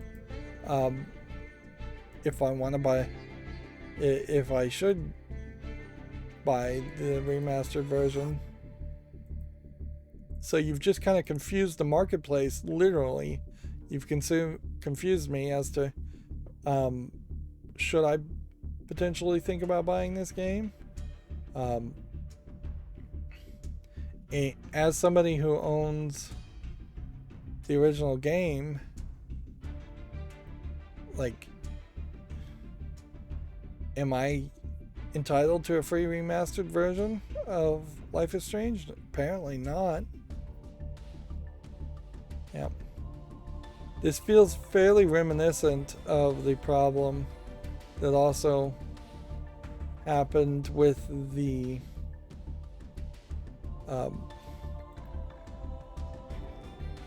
like, in this bundle you can get True Colors, which was rated very positively and is on my wish list.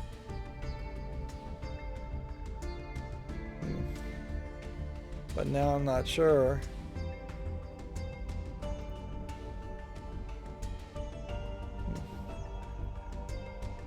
Yeah, now I'm very confused as to whether I would want to get the remastered or the others. I didn't even really like Life is Strange, so it's kind of stupid to want to get any of them, frankly. But yeah, they've definitely created marketplace confusion, and that's not what you want to do.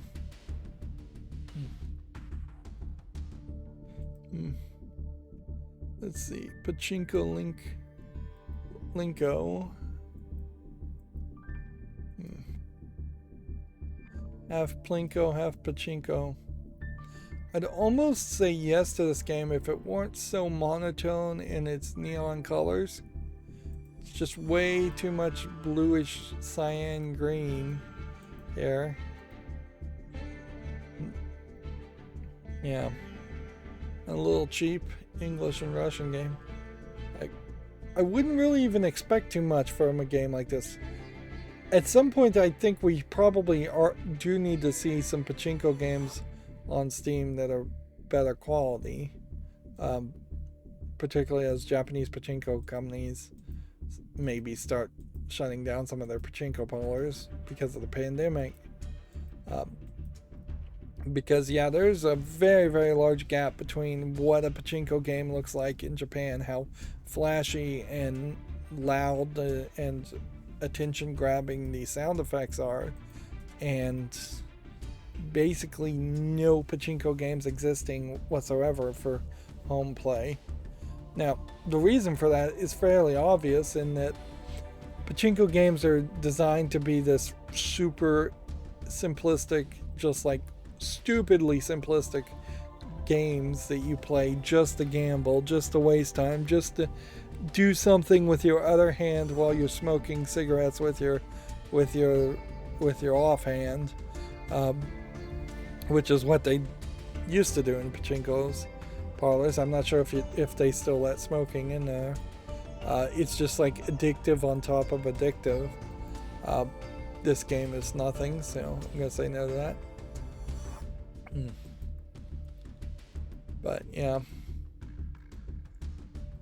since it is designed for gambling, you don't tend to want to put your gambling software out for free, where you can get money out of them, people, or where you can maybe have people feed that addiction without actually having to go to a casino and gamble.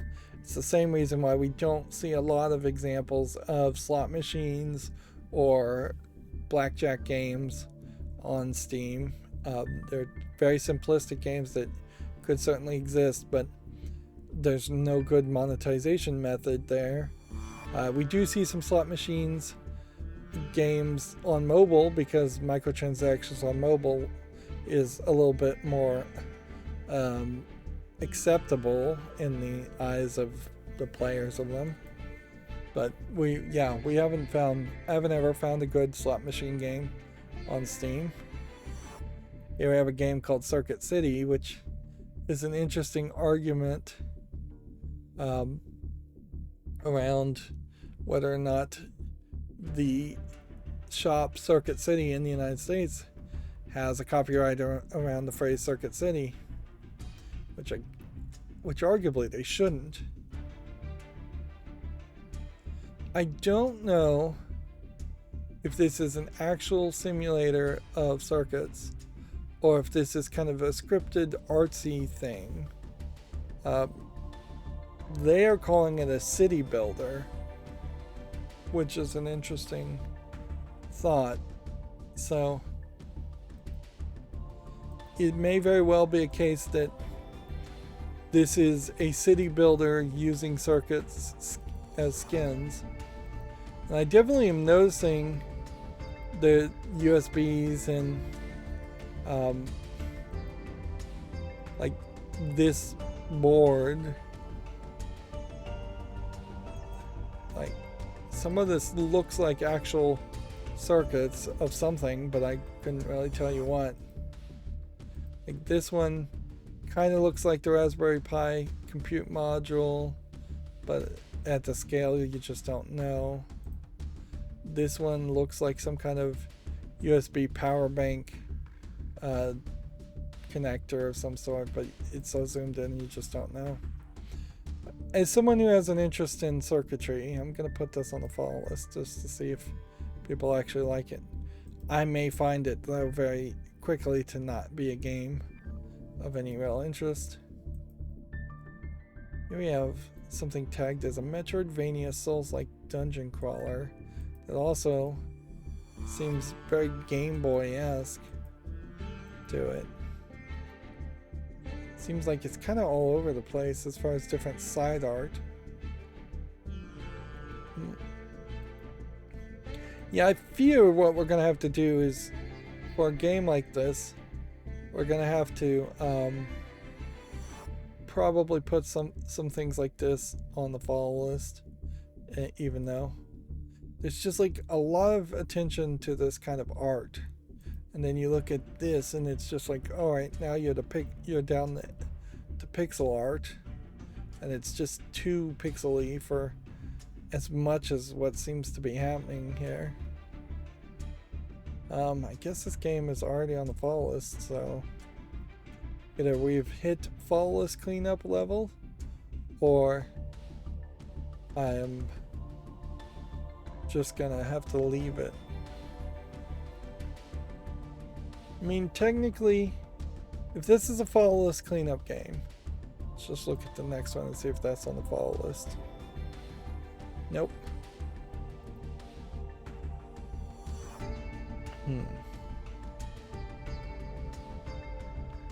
I kind of just want to leave it and think about it later. Like, today's just a really bad day to try and consider anything with the network being so broken. Like, I can easily dismiss this game, it's way too expensive and it looks terrible, so that's not hard. But when it has even the spark of potentially being a good game, that makes it a lot harder to be critical. It's like Game City here, looks like nothing. $5.99, Chinese only. Chroma Arena, looks like nothing. Legacy, The Last Pure Heart, looks like you might be playing as animals. We've seen a lot of games like this where they look really pretty, and I'm hoping one of them is actually good. But then we've also found that a lot of them are just very bad walking simulators, and that's it. We're kind of in a weird position even when you make a game asset flipping an animal, considering how animals don't really play that much of a role in big AAA games anymore. Like, it certainly would have been very useful to make a model of a 3D fox like 10-20 years ago for a video game, or a wolf or something that they would shoot. But very rarely these days do you even see a wolf in a AAA game, let alone are you allowed to shoot one. This multi-gravity game does not look visually polished enough for me to put it on the follow list.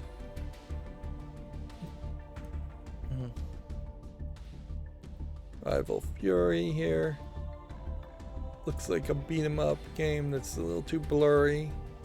Like, I'm not doing anything to make this visuals blurry.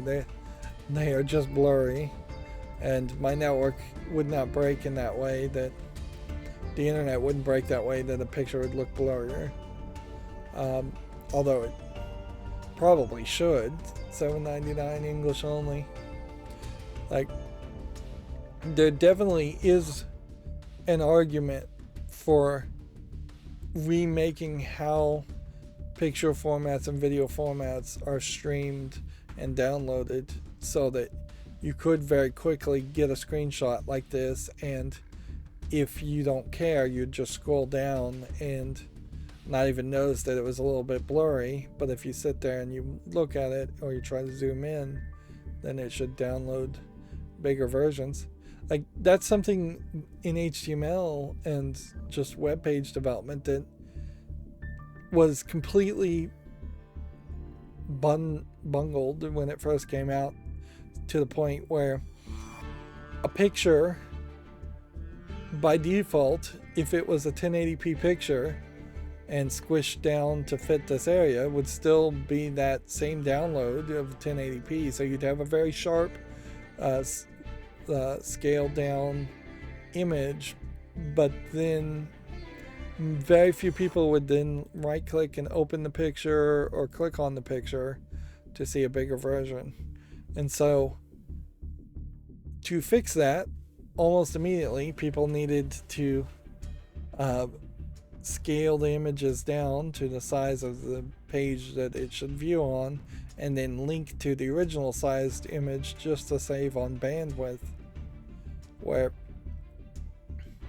it would be a lot more logical if the browser said, you've told us to show this picture as a 700, let's just make it simple, 700 pixel by 700 pixel square, so give me 700 pixels by 700 pixels scaled down from the original size, so that's a much smaller download, instead of giving me a 1920 by 1080p resolution image. Of course, that is not what happens. You instead get JavaScript pop-ups that show you the same image, and then you have a pop-up here that this may actually be a plugin I have installed that says download full screen size image there. Moving on, here we have a game called Heart of the Warrior, which, playing as a Native American in war dress, it's risky. I almost applaud the attempt at doing this, considering the only other game we have is like Turok that's like that, but everything else about this screams like low effort game development. What we're not seeing here is Native American doing what Native Americans typically would have done. Seems like they're just fighting monsters and like skeletons, and it's just inconsistent thematically. 1999 English only, that's going to be a no. One of the problems, certainly, of depicting a Native American doing what they would have done, they would have been mostly either fighting other Native Americans or white people, scalping them, killing them, doing pretty horrific things. So be very hard to write a story or show a story that would put that kind of character in a really good light. That's why you have like Turok fighting dinosaurs. It was the first Prey game, I believe it was, has a Native American kidnapped by aliens and fighting aliens.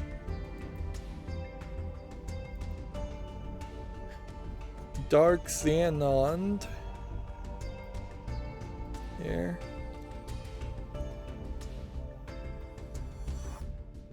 This game looks too much like an NES game, like Zelda 2, for its own good.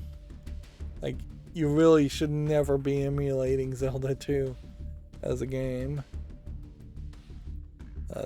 That's the one nobody really likes. $4.99 English only.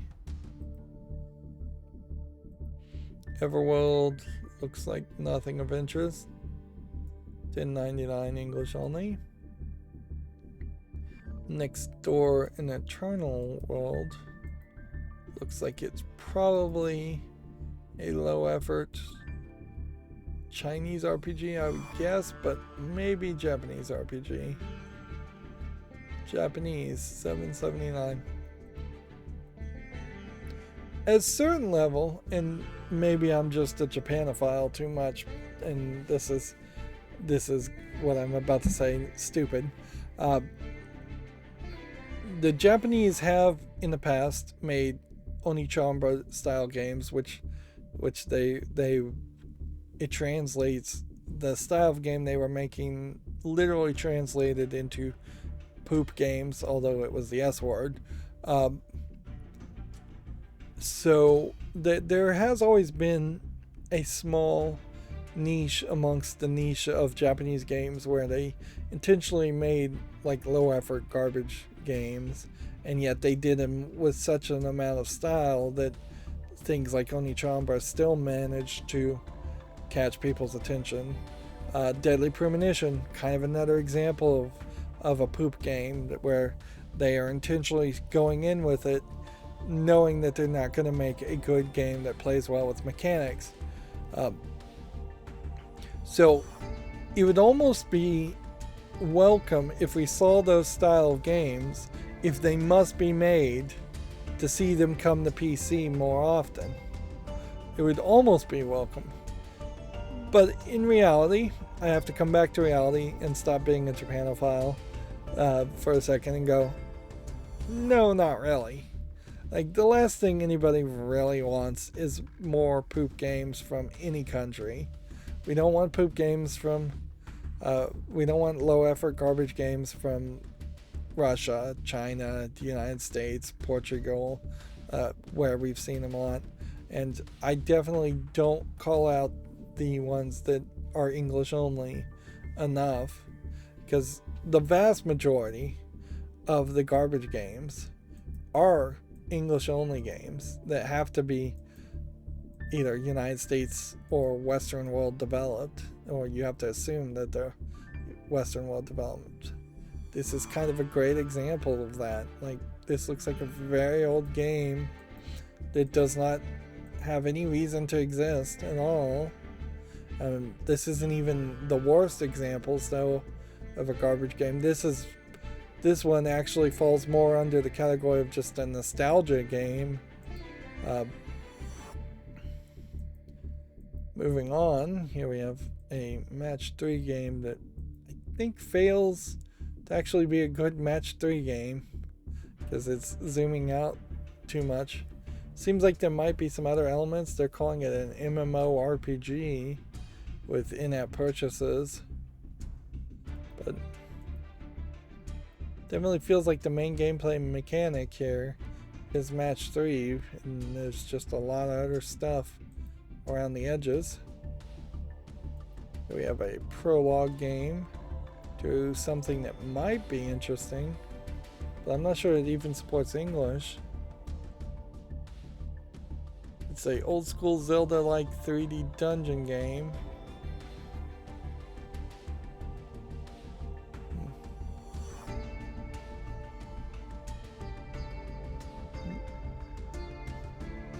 See, this is a weird situation. They're using the phrase prologue, but they're selling it as $5.99. They are saying it will be completed in 2 hours, 1 to 2 hours. The episode is complete on its own and the first part of a bigger story.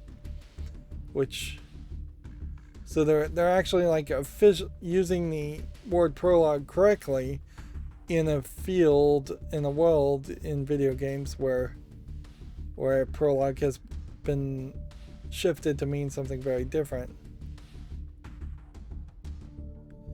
I kind of like the ambition here. I think there's some visual polish issues here.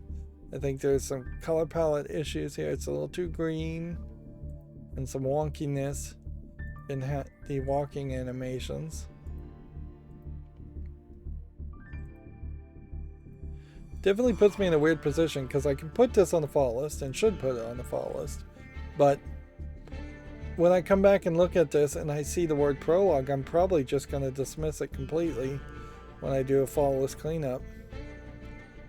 Here we have the Hierophant or Hierophant, which is what one of the names of the tarot cards, Hierophant being a type of priest, I believe.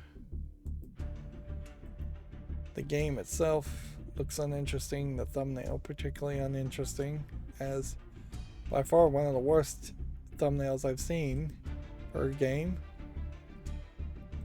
Magnus Imago looks visually weird. Kinda looks like it's probably an escape the room puzzle. It's being tagged kind of as a hidden object game. It's like hand-drawn images and puzzles, and you can click to go in different directions. I'm gonna put this on the fall list. This is one of those games that had this come out in 1995, for instance, it would have had a lot more relevance than now. Now it feels like it's just really an odd experience for its interfaces. Where, yeah, this is basically how Myst worked when Myst came out. So had this come out the same year as Myst, it probably would have a following behind it. Here we have a match 3 game, which I am uninterested in. This looks like a Flappy Bird clone, although using a parachute and person and using the wind, which arguably makes as much sense as Flappy Bird. Uninterested in that. Grid Slayer, some kind of card-based game, but I don't think the visuals are polished enough to interest me. A grid placement of cards. Seems like a lot of work, frankly. Yeah, I just don't think that would interest me, so I'm going to say no to that. We have about 10 more games to actually consider that are new. Then we've got a whole bunch of more news. We've already been going 2 hours without even playing any of Yu-Gi-Oh! This game, Play With You, is a shape game. Feels a lot like Snipper Clips. And in a funny way, as a free game, there might be an argument to checking this out, although as far as consumer advice, I could say just check it out now. I'm going to put this on the follow list and think about it, see what the reviews are.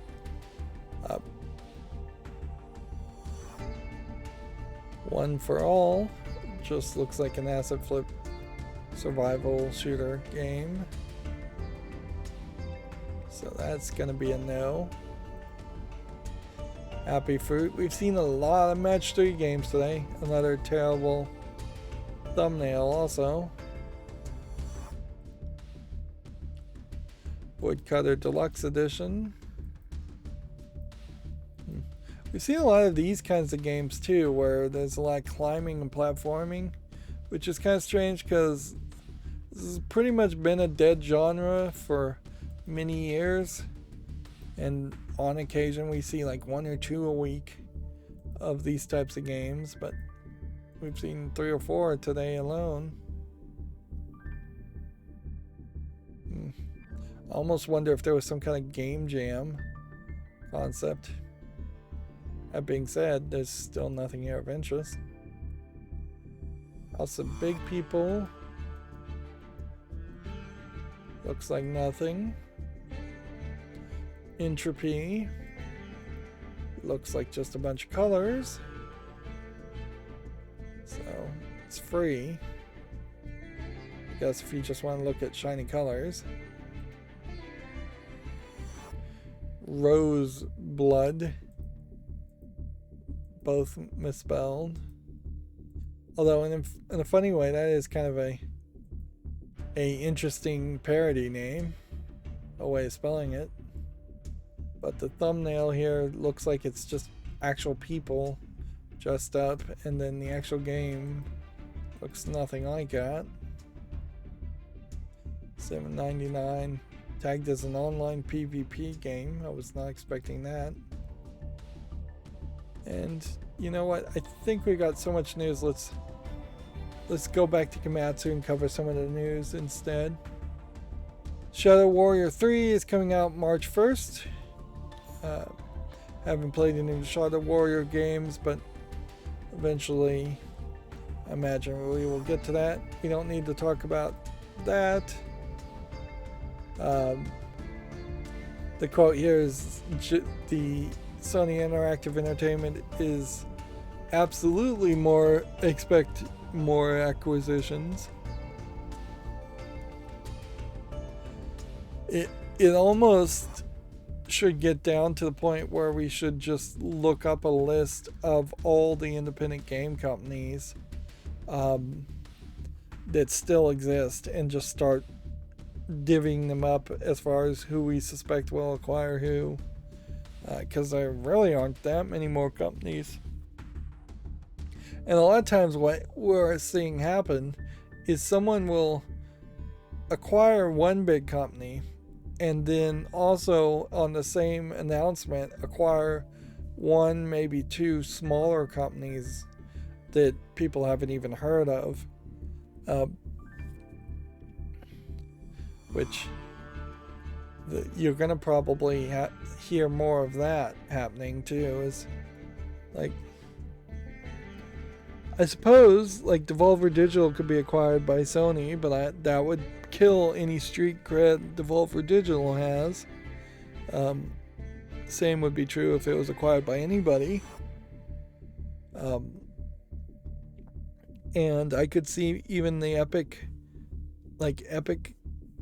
itself maybe selling off some of the game development companies they own, or like Tencent selling off some of the companies, and like we may start to, as they scrape the bottom of the barrel, have more people acquiring companies from other companies instead of acquiring independent companies. Back to the news. We don't need to talk about Discord on PlayStation again.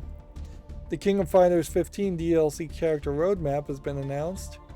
So you see a group of King of Fighter characters, which none of which particularly stand out as being that interesting looking as the way they're displayed here. I think either King of Fighters as a series probably focuses more on the combos and fighting and less on the characters looking particularly interesting, or they just have a very unique art style.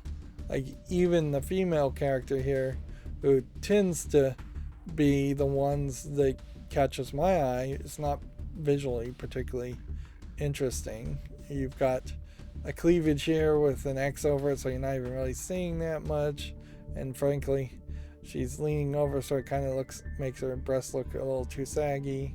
And then you've got kind of thin arms for her sides and the armpits there, and then kind of boring gloves with bangles, boring hair, boring purple outfit. It only gets worse. This is slightly better depiction, but it's still kind of boring. But it only gets worse with this guy. It's just like generic tiger style, probably fighting Asian character. Generic Asian character. Guy's covering off his face. He's got one symbol on the back of his jacket. Yep. None of those characters are recognizable as being like old characters, so I assume they're all new. And if they're not new, it's just like whatever. The art style is very off here. Very broad shoulders, very pro blonde guy. Very similar square jaw drawing styles for everybody. We already talked about Supermassive trademarking 5 new games. The Fate Grand Order producer Yosuke Shiokawa has left Delightworks to form a new studio called Fahrenheit 213, which I'm not sure what burns at Fahrenheit 213 in particular. I'm not sure about that name. Also, I would say I'm not particularly sure that I would put a lot of faith in somebody who worked on a Fate game. That probably is a fighting game. I would have to kind of check. But I'd assume that Fate Grand Order is a fighting game, and so now he's started a new company to focus on new intellectual properties and things he owns.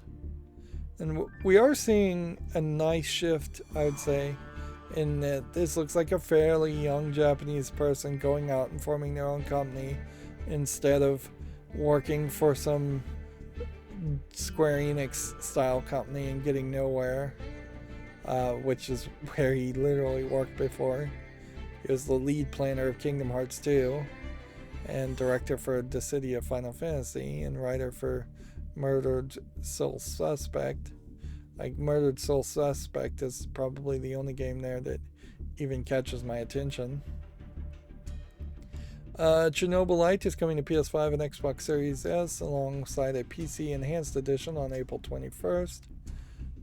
It is nice as a PC gamer, probably not so nice for console gamers. The PC Enhanced Editions seem to come out to at least bring parity for potentially improved console versions of games. It's nice to not see PC games aren't just getting left in the dust after their initial releases, or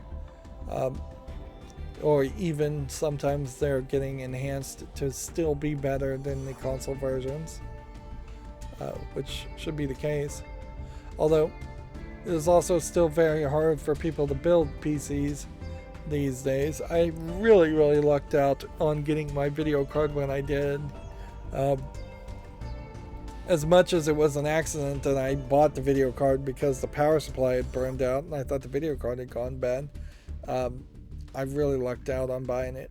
Like, if I hadn't gotten it when I had gotten it, I probably, even to this day, 2 or 3 years later, may still have been trying to find a video card to replace my 970.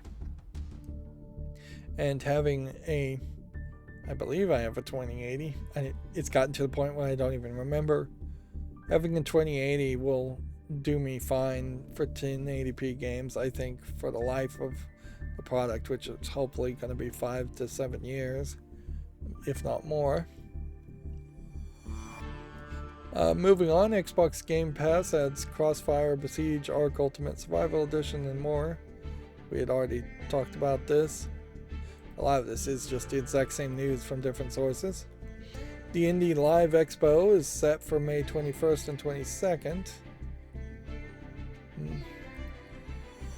Capcom sales update. Resident Evil Village is at 5.7 million sales, and the Resident Evil 2 remake is at 9.3 million.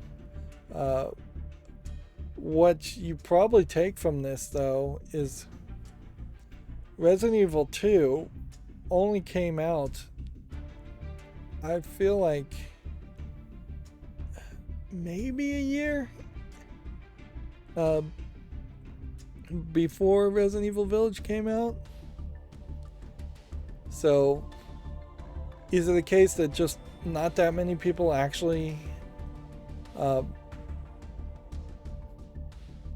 actually played Resident Evil Village after all that hype.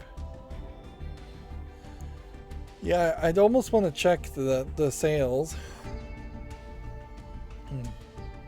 Because you have Resident Evil 7 selling 10.6. Then Resident Evil 2 coming out probably a year after that at 9.3. And I'd have to assume Village came out maybe a year after that or two.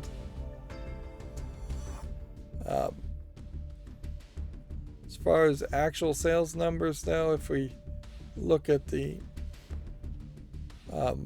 okay, this is the chart we should be looking at. If Resident Evil 7 came out in January of 2017 and is at 1060, then Resident Evil 2 came out in January of 2019, 2 years later, at 9.30. So definitely nobody's buying Resident Evil 7 anymore. That's saturated.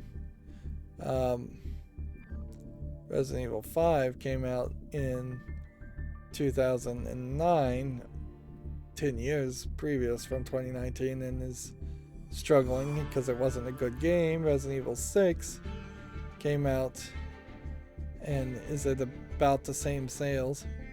Yeah, this is definitely an argument to not remake 5 and 6. If you're going to remake them, they probably should make some big changes to it. Honestly, if they remade and not just remastered Resident Evil 4, you'd probably just combine 4, 5, and 6 content and put out some kind of like really big, really long game or a bundle, and only sell Resident Evil 5 and 6 as a bundle with a remake of 4 or a remaster of 4. Resident Evil 4 is not oddly even listed here.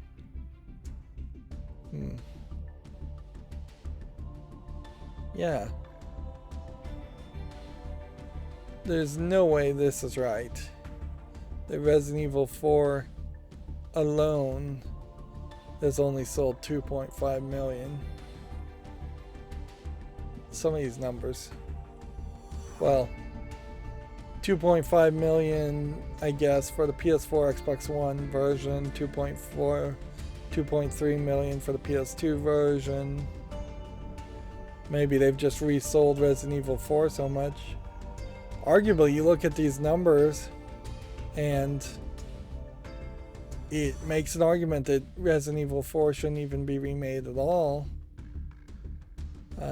because even adding all the numbers together, you're not getting to 10 million copies. If anything, what this highlights is just how few some of these older games had to sell for them to be considered somewhat of a success. 1 million used to be a big thing, but not so much anymore. Obviously, it's not just Resident Evil games on this list. If you actually look at the top 5, Monster Hunter World is still 7.8 million or 7.2 million more than Resident Evil 7 was, and it is a year older, so it's had even less time. Yeah, interesting chart. It's kind of gives you a very different view, and it's kind of an example of how passion very well may not equal the sales, and if you're just looking at numbers, it could explain some of the weirder decisions as far as which games get made or how new games are made. Moving on, Aniplex has officially acquired Los Cinco from Delightworks, which I have no idea what Los Cinco as a game company worked on.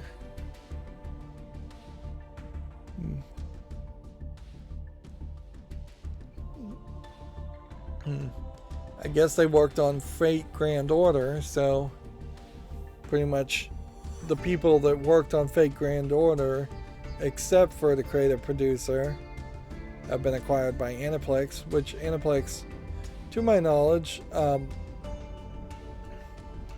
has not tried to make any kind of video games up until this point. They've just been an anime publisher.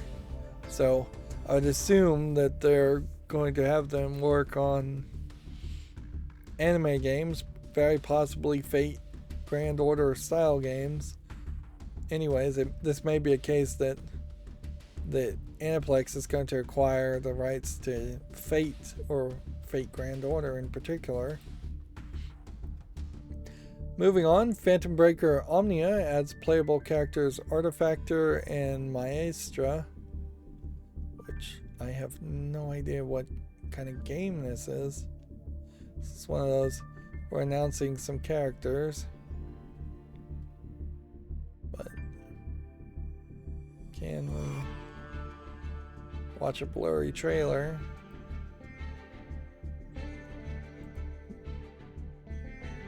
Yes, it is a fighting game. So I guess that makes sense. Seems like these characters are somewhat connected too, because they have these kind of see-through sides on their dresses while still having long dresses. So I'd assume these are like either competitor characters or sister characters. Odd belt around the collar, large collar, the fashion design there. Trying to figure out what I'm even trying to say. The hand-drawn adventure game Gibbon Beyond the Trees has been announced for Switch, PC, and Apple Arcade. Gibbon, I believe, is a type of monkey, speaking generally.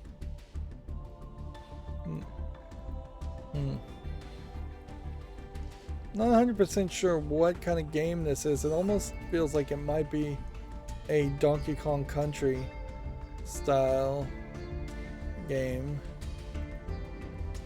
which I guess that works. And if you were going to make a Donkey Kong Country style game,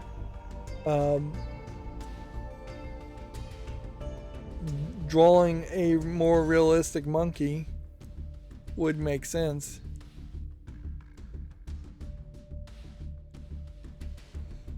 But yeah, seems like you swing around and jump, and there isn't a ton of bananas or things or collectibles.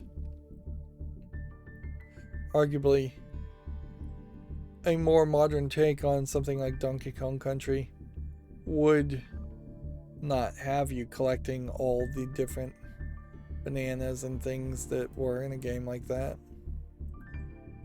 Maybe that's for the better, or maybe that's for the worse. Sounds interesting, but if it is an Apple Arcade game, I always have this fear that Apple Arcade games, first and foremost, have to be programmed to play on Apple Arcade, so they barely have any gameplay mechanics to match that. The PlayStation RPG Shadow Madness is coming to PC on February 15th. It was first released in 1999. It's not a game I recognize. It's a turn-based RPG. I assume that this is more of a thumbnail than an accurate depiction of what the game actually looks like.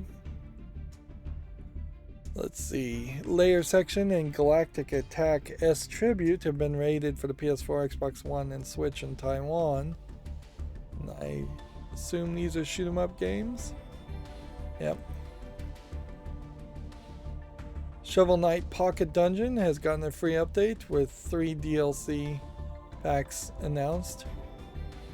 Yeah, as someone who kind of notoriously gave up on Shovel Knight fairly quickly, I'm always painted into this weird corner where I couldn't possibly cover the spin-off game, since I didn't bother to cover the original game. Shovel Knight Dig reveals Grub Pit stage, which is funny, you have like a Hearthstone card. Here's what that looks like.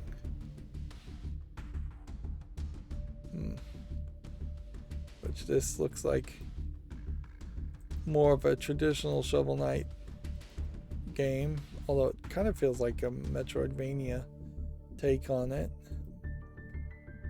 Yacht Club Games has announced an 8-bit action game called Mina the Hollower for PS4, Xbox Series, PS5, Xbox One, Switch, and PC. The Kickstarter campaign is now available, and they announced this on, I believe, G4, which would be the first instance of a game company actually giving any kind of exclusive or special announcement to G4 since its reboot.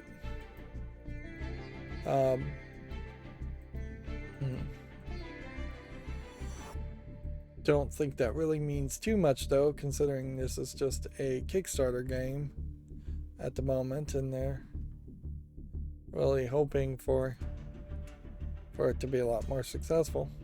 I also heard that Kevin Pereira is a self-admitted bot user on Twitch at one point, that before the reboot he was trying to keep Attack of the Show in business or something, and I guess this may have even been before G4 went out of business originally, and so he bought a bunch of bots to watch it on Twitch, watch Attack of the Show on Twitch. There definitely is a passion there amongst Kevin Pereira, I think more than anybody, to try and keep Attack of the Show going and successful. And I can't blame him too much for that passion, except for the fact when it gets down to the point of just straight up cheating, and that buying bots is straight up cheating. Now, arguably, I've heard that a lot of YouTubers, or some YouTubers, I shouldn't say a lot, some YouTubers actually did become popular on YouTube by using bots, and I don't know if maybe all the successful YouTubers at some point didn't have bots bought for them, or that they bought for themselves. You know, this kind of feels like an NES game. Looking at this trailer, and yeah, it definitely feels like an NES game. And I guess the question is, if they did this right, if they really polished it, and it still looked like an NES game, can I get over that part and try to have fun with a game like this? Or am I just going to constantly look at the visuals on a game like that and just be dissatisfied? Like, I really have no desire to play games that look like NES games. Even if they looked modern and played like an NES game, I'd be much happier with that. Moving on, Nostalgic Train is now available for the Xbox Series and Xbox One, which, yeah, this was kind of that weird Japanese game that I'm not sure if there is too much to it. Let's see if we can see it on Steam and see what the reception here is. See, it's basically a walking simulator. You're just on the train and looking out of the train.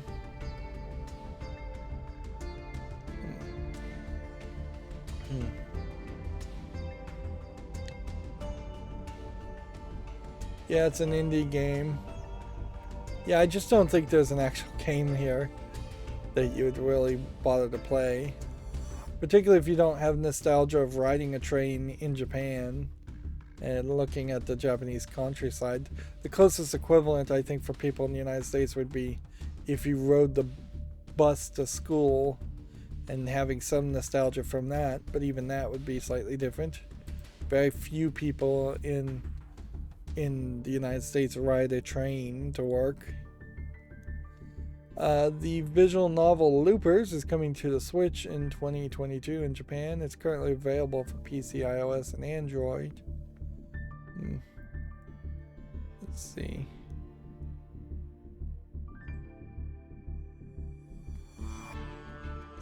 PC version.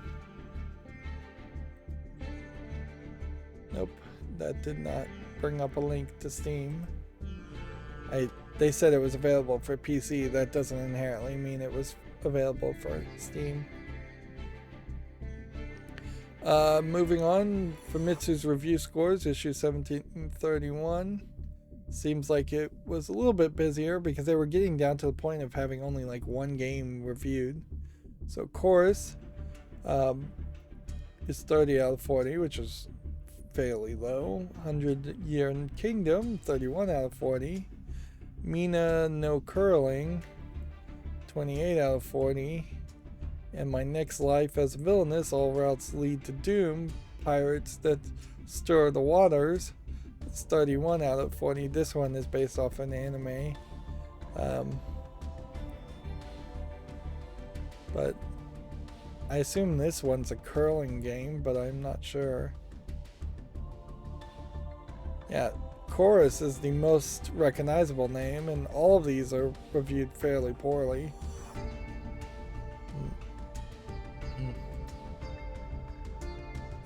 PlayStation 5 shipments have topped 17.2 million, PS4 have topped 116.8 million. When you look at like Capcom's best sellers selling 10 million, Monster Hunter World selling 10 million, and then you add that to the 17 million PS5 shipments, you almost assume that nearly half of everybody who has a PS5 has Monster Hunter World, or you take it to a much more balanced assumption that very few people, relatively speaking, that own a PS5 or PS4 bought Monster Hunter World. And that is just the diversity, certainly, of games these days. They're no longer games that everybody owns and plays. 120 million, so like less than 10% of PS4 and PS5 owners, assuming nobody bought two of these, but less than 10% of those people bought Monster Hunter World, and Monster Hunter World was a big seller. And it's kind of believable too. I feel like a lot of people that buy consoles are barely getting 3 or 4 games out of them, not even in a year, out of 2 or 3 years.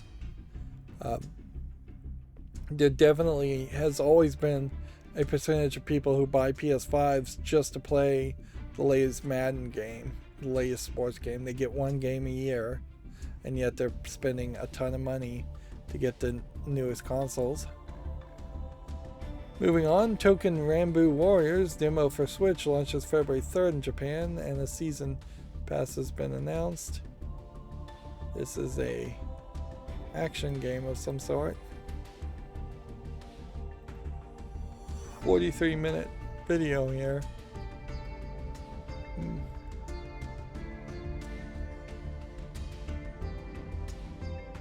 Yeah. Oh, it's a Warriors game. Yeah, pretty much anything with Warriors in the name, you have to assume is a Warriors game. So it's a action hack and slash game where you run into a bunch of enemies and then you mash the button over and over again. Like Hyrule Warriors is probably the most recognizable one in the West. I never really felt like any of the Warriors games are good, though. Feels like you're just button mashing. And I played a Warriors game back when I was playing on the Xbox 360, and I mashed the button so much I actually was making the arthritis in my hands worse. It was just so much button mashing. We already talked about the new Studio Gardens, established as a fully remote company. And Puzzle Quest 3 launches in March. Launches March 1st. It'll launch via Steam, iOS, and Android. And Puzzle Quest is about the only match 3 game that I think actually may have a justification in being covered. And since it is mostly just a match 3 game with perhaps some extra small gimmicks added around that, like in some nice animation, you really can't expect there to be much as far as new content added. So undoubtedly adding more animations is the thing to do for a game like that if you're going to keep on trying to sell it, is to just polish it, make it look newer, make it look good.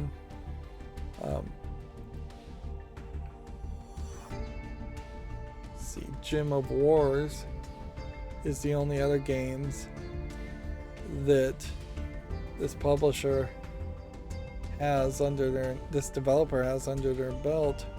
So I would have to assume then that Puzzle Quest 1 and 2 are owned by, were made by a different company.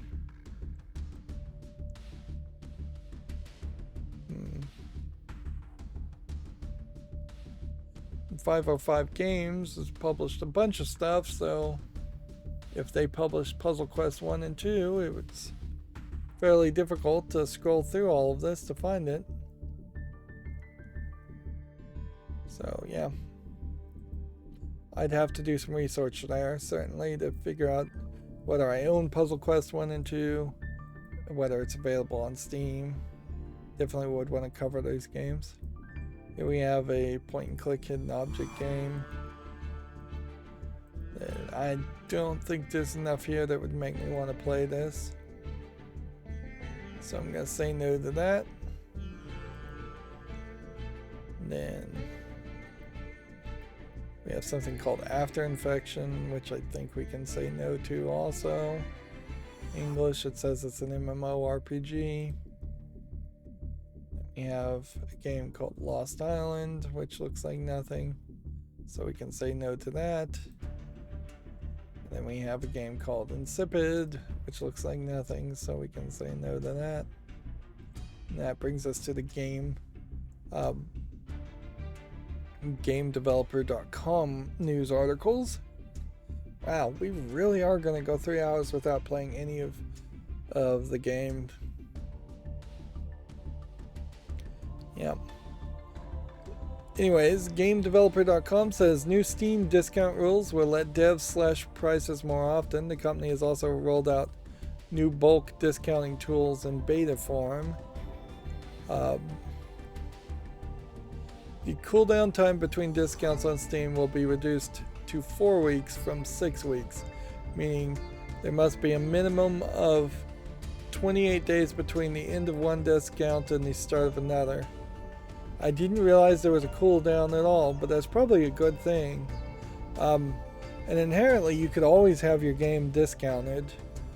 There are some legal reasons why you can't have something always marked down on discounts in the United States, but having a cooldown of 28 days is probably still way more than you have to.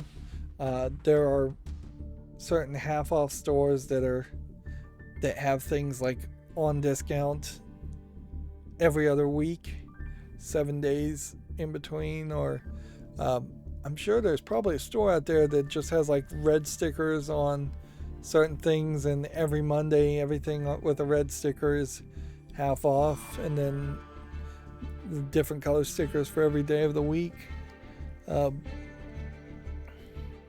Although at a certain point, I don't know if a standard store wants people coming into their store every single day of a week. That seems kind of silly.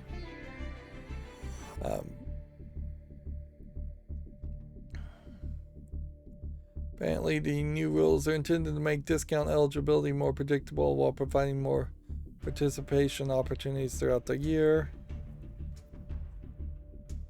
The addition of the new bulk discounting tools, now in open beta, will let Steam developers view all of the promotions for which their titles qualify in one place. So they're going to also try and make it easier and more upfront when you can put things on sale. Which this may be very good for the consumer, or it may just be the same Japanese companies that never put anything on sale, never use it, and the garbage low effort games that are selling at a discount for 59 cents use it even more.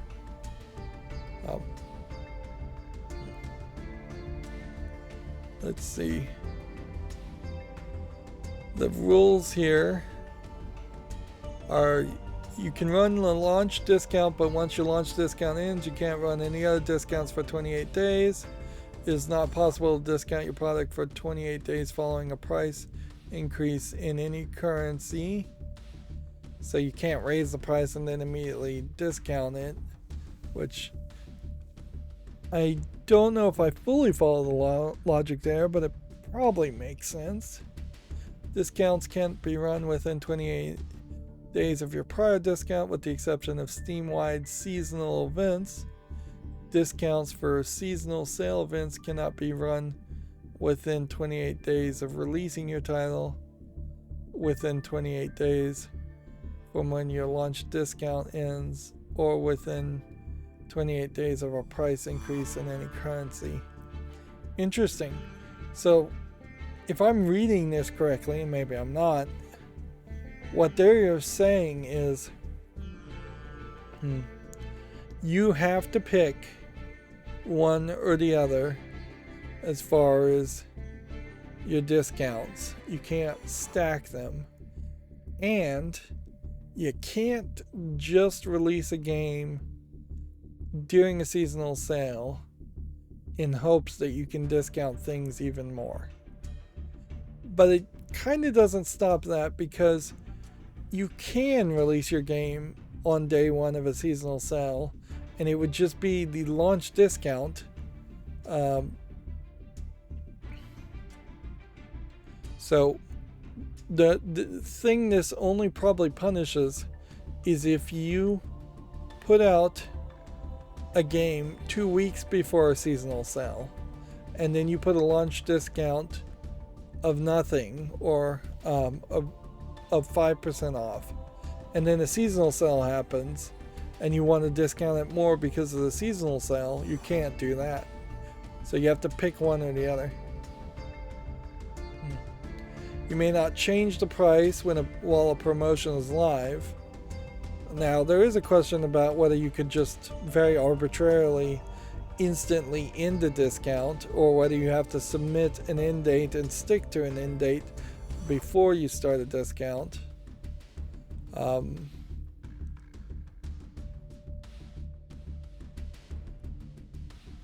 Yeah.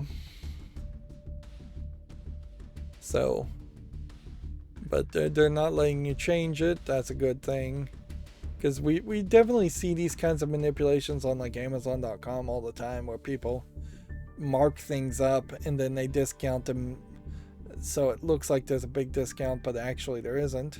And you still could do that. You would just have to wait 28 days. It is not possible to discount a product more than 90% or less than 10%. So 90% is the official max, although not really, because I've definitely seen things for free on Steam. So unless this is a new rule that says you can't give things away for free, then that seems weird. And I've never seen it ever depicted as being 10% of its previous value. It's always been presented as 90% off. You obviously would want the bigger number. Custom discounts cannot last longer than 2 weeks or run shorter than 1 day. And again, not 100% sure if you can cancel a custom discount in the middle of that 2-week run, or whether you have to submit it. It kind of feels like you have to submit it. So, yeah. You can have 1-day flash sales of your game, but no shorter than 1 day. And you can have 2-week long sales of your game. It's fairly informative as a consumer to see these rules out and about and up front.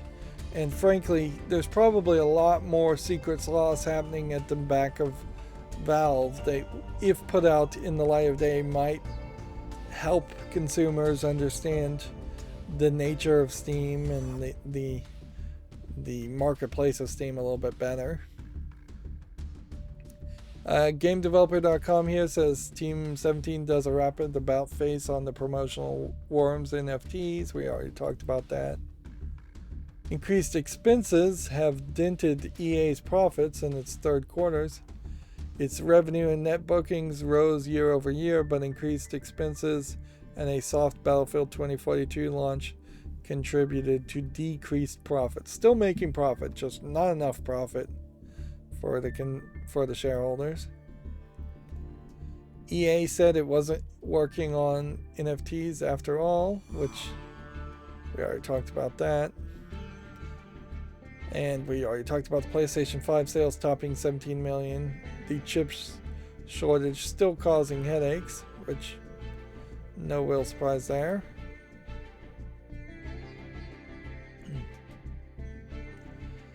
This is a funny way to phrase this, and I'm not sure there's real evidence for this title here. Sony wants Bungie to help its launch 10 live service games by 2026. I wasn't taking it as that. I was taking it as two very separate things. That Sony acquired Bungie and Sony had 10 live services in the works. I don't think those two things particularly have to be connected at all.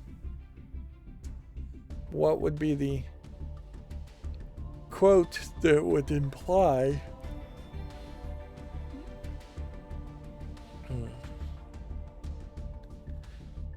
I'm not seeing a quote here that would even imply this assumption being made by GameDeveloper.com. I think this is just straight up wrong. I mean, it's straight up speculation at best. It definitely, to me, felt like they already had 10 live services, and maybe they felt they needed Bungie's help to make the live services succeed, but they haven't said that outright, so that's just speculation on my part. We already talked about Gardens. They used $4.5 million to establish the business, Gardens. And then there is this Pokemon DP sound library will help creators make sweet Poke Beats, which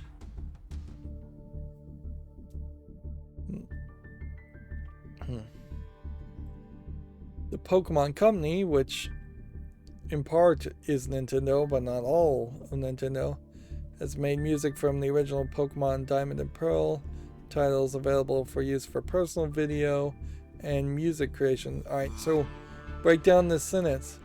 Do they mean personal video and personal music creation? Or do they mean you can make personal videos or any kind of music? I assume it's the first, and so it should be personal video and personal music creation. Or this is maybe a point where you don't use an and use a slash instead.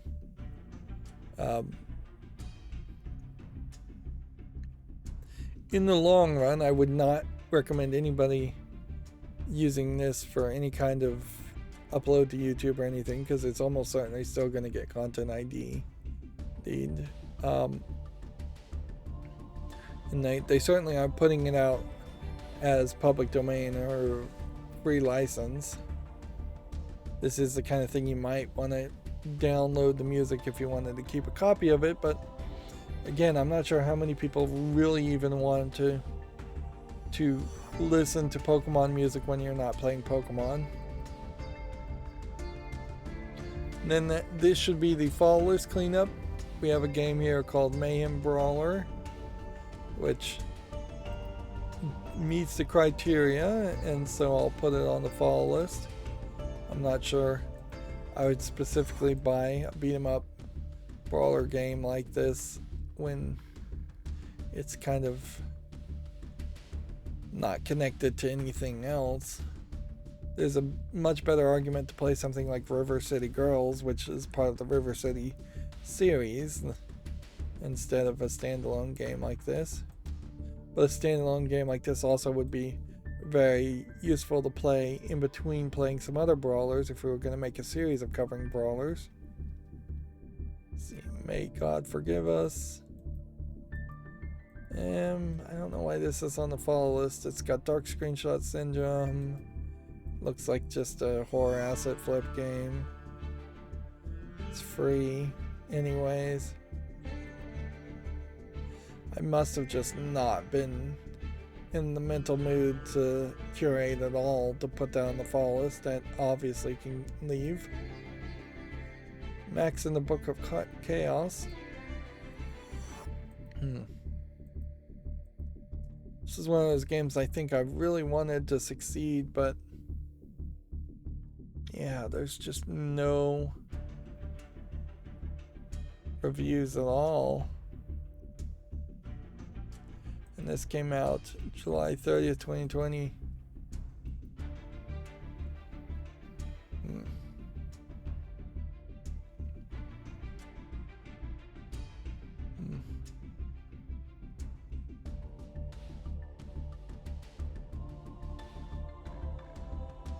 Seems like everybody got the game for free, and that's why it doesn't have any reviews.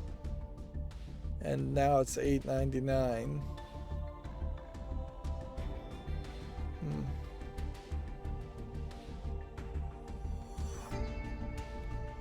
Yeah, it looks like it's a platforming shooter game, kind of bullet hell. Not too far off from something like Cuphead even. Unfortunately, I think this is gonna put me back at square one here, where I don't think I can put it on the wish list, nor do I want to get rid of it from the follow list, so I'm just gonna leave it there. Matchstick Coffee Break needs a little bit more time, but it does seem like it's getting positive reviews. I think we could probably, for such a cheap game, just go ahead and put this on the wish list. It's just a little matchstick game, like mobile game. Matchstick Coffee Break Club. There's another one of them. Maybe made by the same people. Again, very positive though for what it is, so it's not like they're asking for a lot of money. Yeah, seems like you can get both games for $2.78. Master of Pottery. It's a pottery game. It's overwhelmingly positive. It's still early access though. This isn't the one that was in VR though either. There was another one. I do think there is room for like one very good successful pottery game. Honestly, I think this game has updated the screenshots because it seems like there is quite a lot new here. But I suppose as long as they are still saying early access, a lot of anime characters and Asian inspired characters here being shown.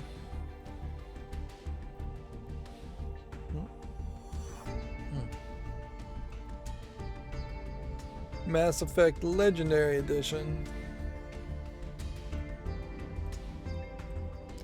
I suppose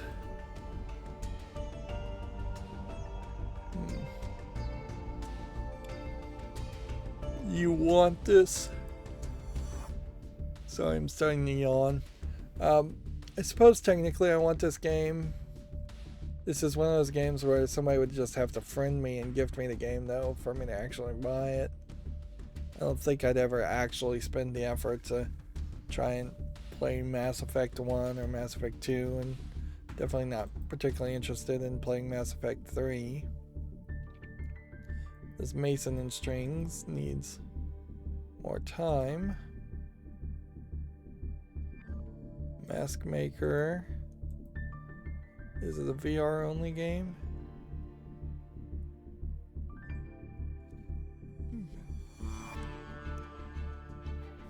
Yeah, it is.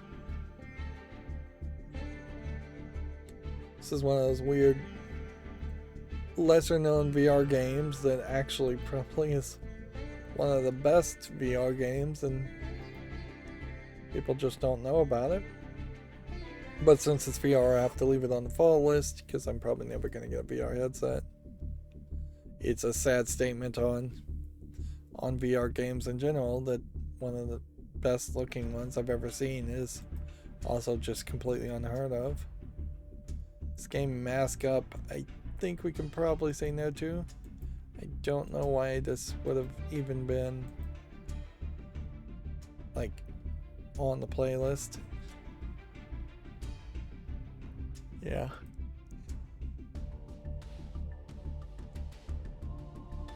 Get rid of that. Then we have martial law, which is having to do with communism in Poland.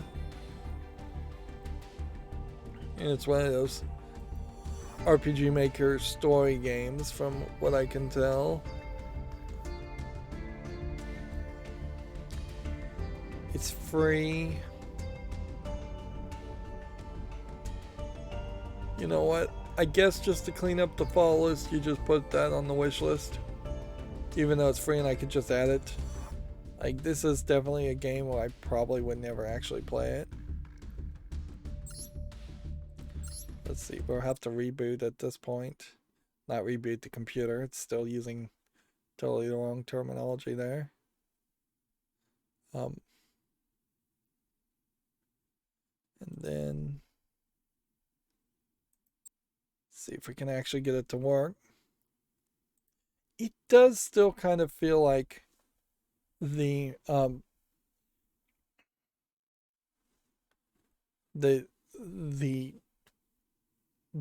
Yu-Gi-Oh! Duel, Master Duel, seems to struggle more with network connections than just Chrome itself seems to struggle with connections. Bad network connecting. And I'm half wondering if maybe my network settings, which I don't think are wrong, may just still be causing trouble. I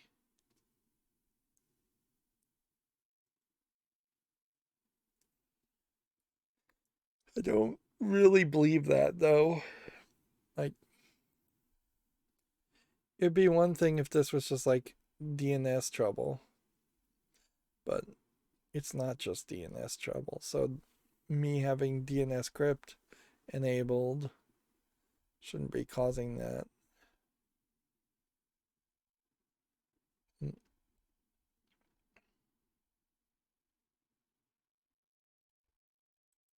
Let's see.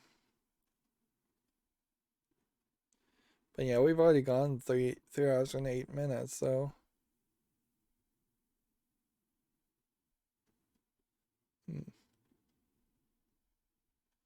so even though we really didn't play any of Yu-Gi-Oh! Master Duel, like at a certain point, if this is just the new normal that it takes so long to cover the news, even when it's relatively a short news day, I should just remove the Yu-Gi-Oh! Master Duel elements from the description and instead just stream and call it video game news. One of the YouTubers has started doing 5-minute news, and Boy, is that a counter argument to how I cover video game news. Uh, Certainly, because I am not doing 5 minute news by any means. Although, in all fairness, when people are doing those very shortened, abridged news segments, they're excuse me, they are definitely handpicking one or two articles to talk about and not going into any level of depth whatsoever, even about those two articles. Like, sure, I could make a video that says Sony is acquiring Bungie and then say nothing else. Um, but is that helpful information for anybody, or is that just generally trying to catch people's attention? And particularly if you're like, when you have like a news channel like CNN or something, and then they do 5 minute news caps of the here's our top news stories for this hour. At the beginning, they're teasing you so that you keep watching to get the full story and listen to the 10-15 minute segment where people are talking about what's going on. Often, in the case of 24-hour news, it's a 10-15 minute segment in which people talk about um, what's going on in circles, saying absolutely nothing. But if you're a YouTuber and you're doing 5 minute news, you're not really teasing into anything longer. Um, and at a certain point, that's just another example of how YouTube has failed to train the audience to want to go into any level of depth uh, or watch any longer amount of content.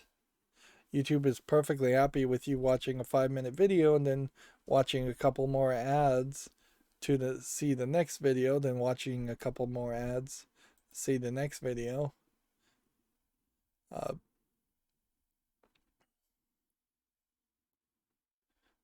well, I'm scrolling down through my main Twitter feed just to see if there's anything super new or important to talk about.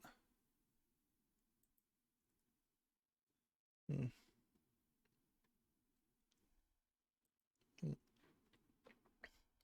GameDeveloper.com says Epic Games has invested in a film animation studio with metaverse motives. Everything is a metaverse if you look closely enough, isn't it? That's a funny subtitle. Certainly. Yeah, it would almost make sense um for the Epic company to kind of try and avoid um making games and going in a different direction. I'm running into a major problem here. Certainly. Uh OpenCritic is I was gonna look at the Dying Light 2 Stay Human article, but I can't get that page to load. And I was going to look at Yu-Gi-Oh! Master Duel, and I can't get that page to load. So, yeah. May just have to call it.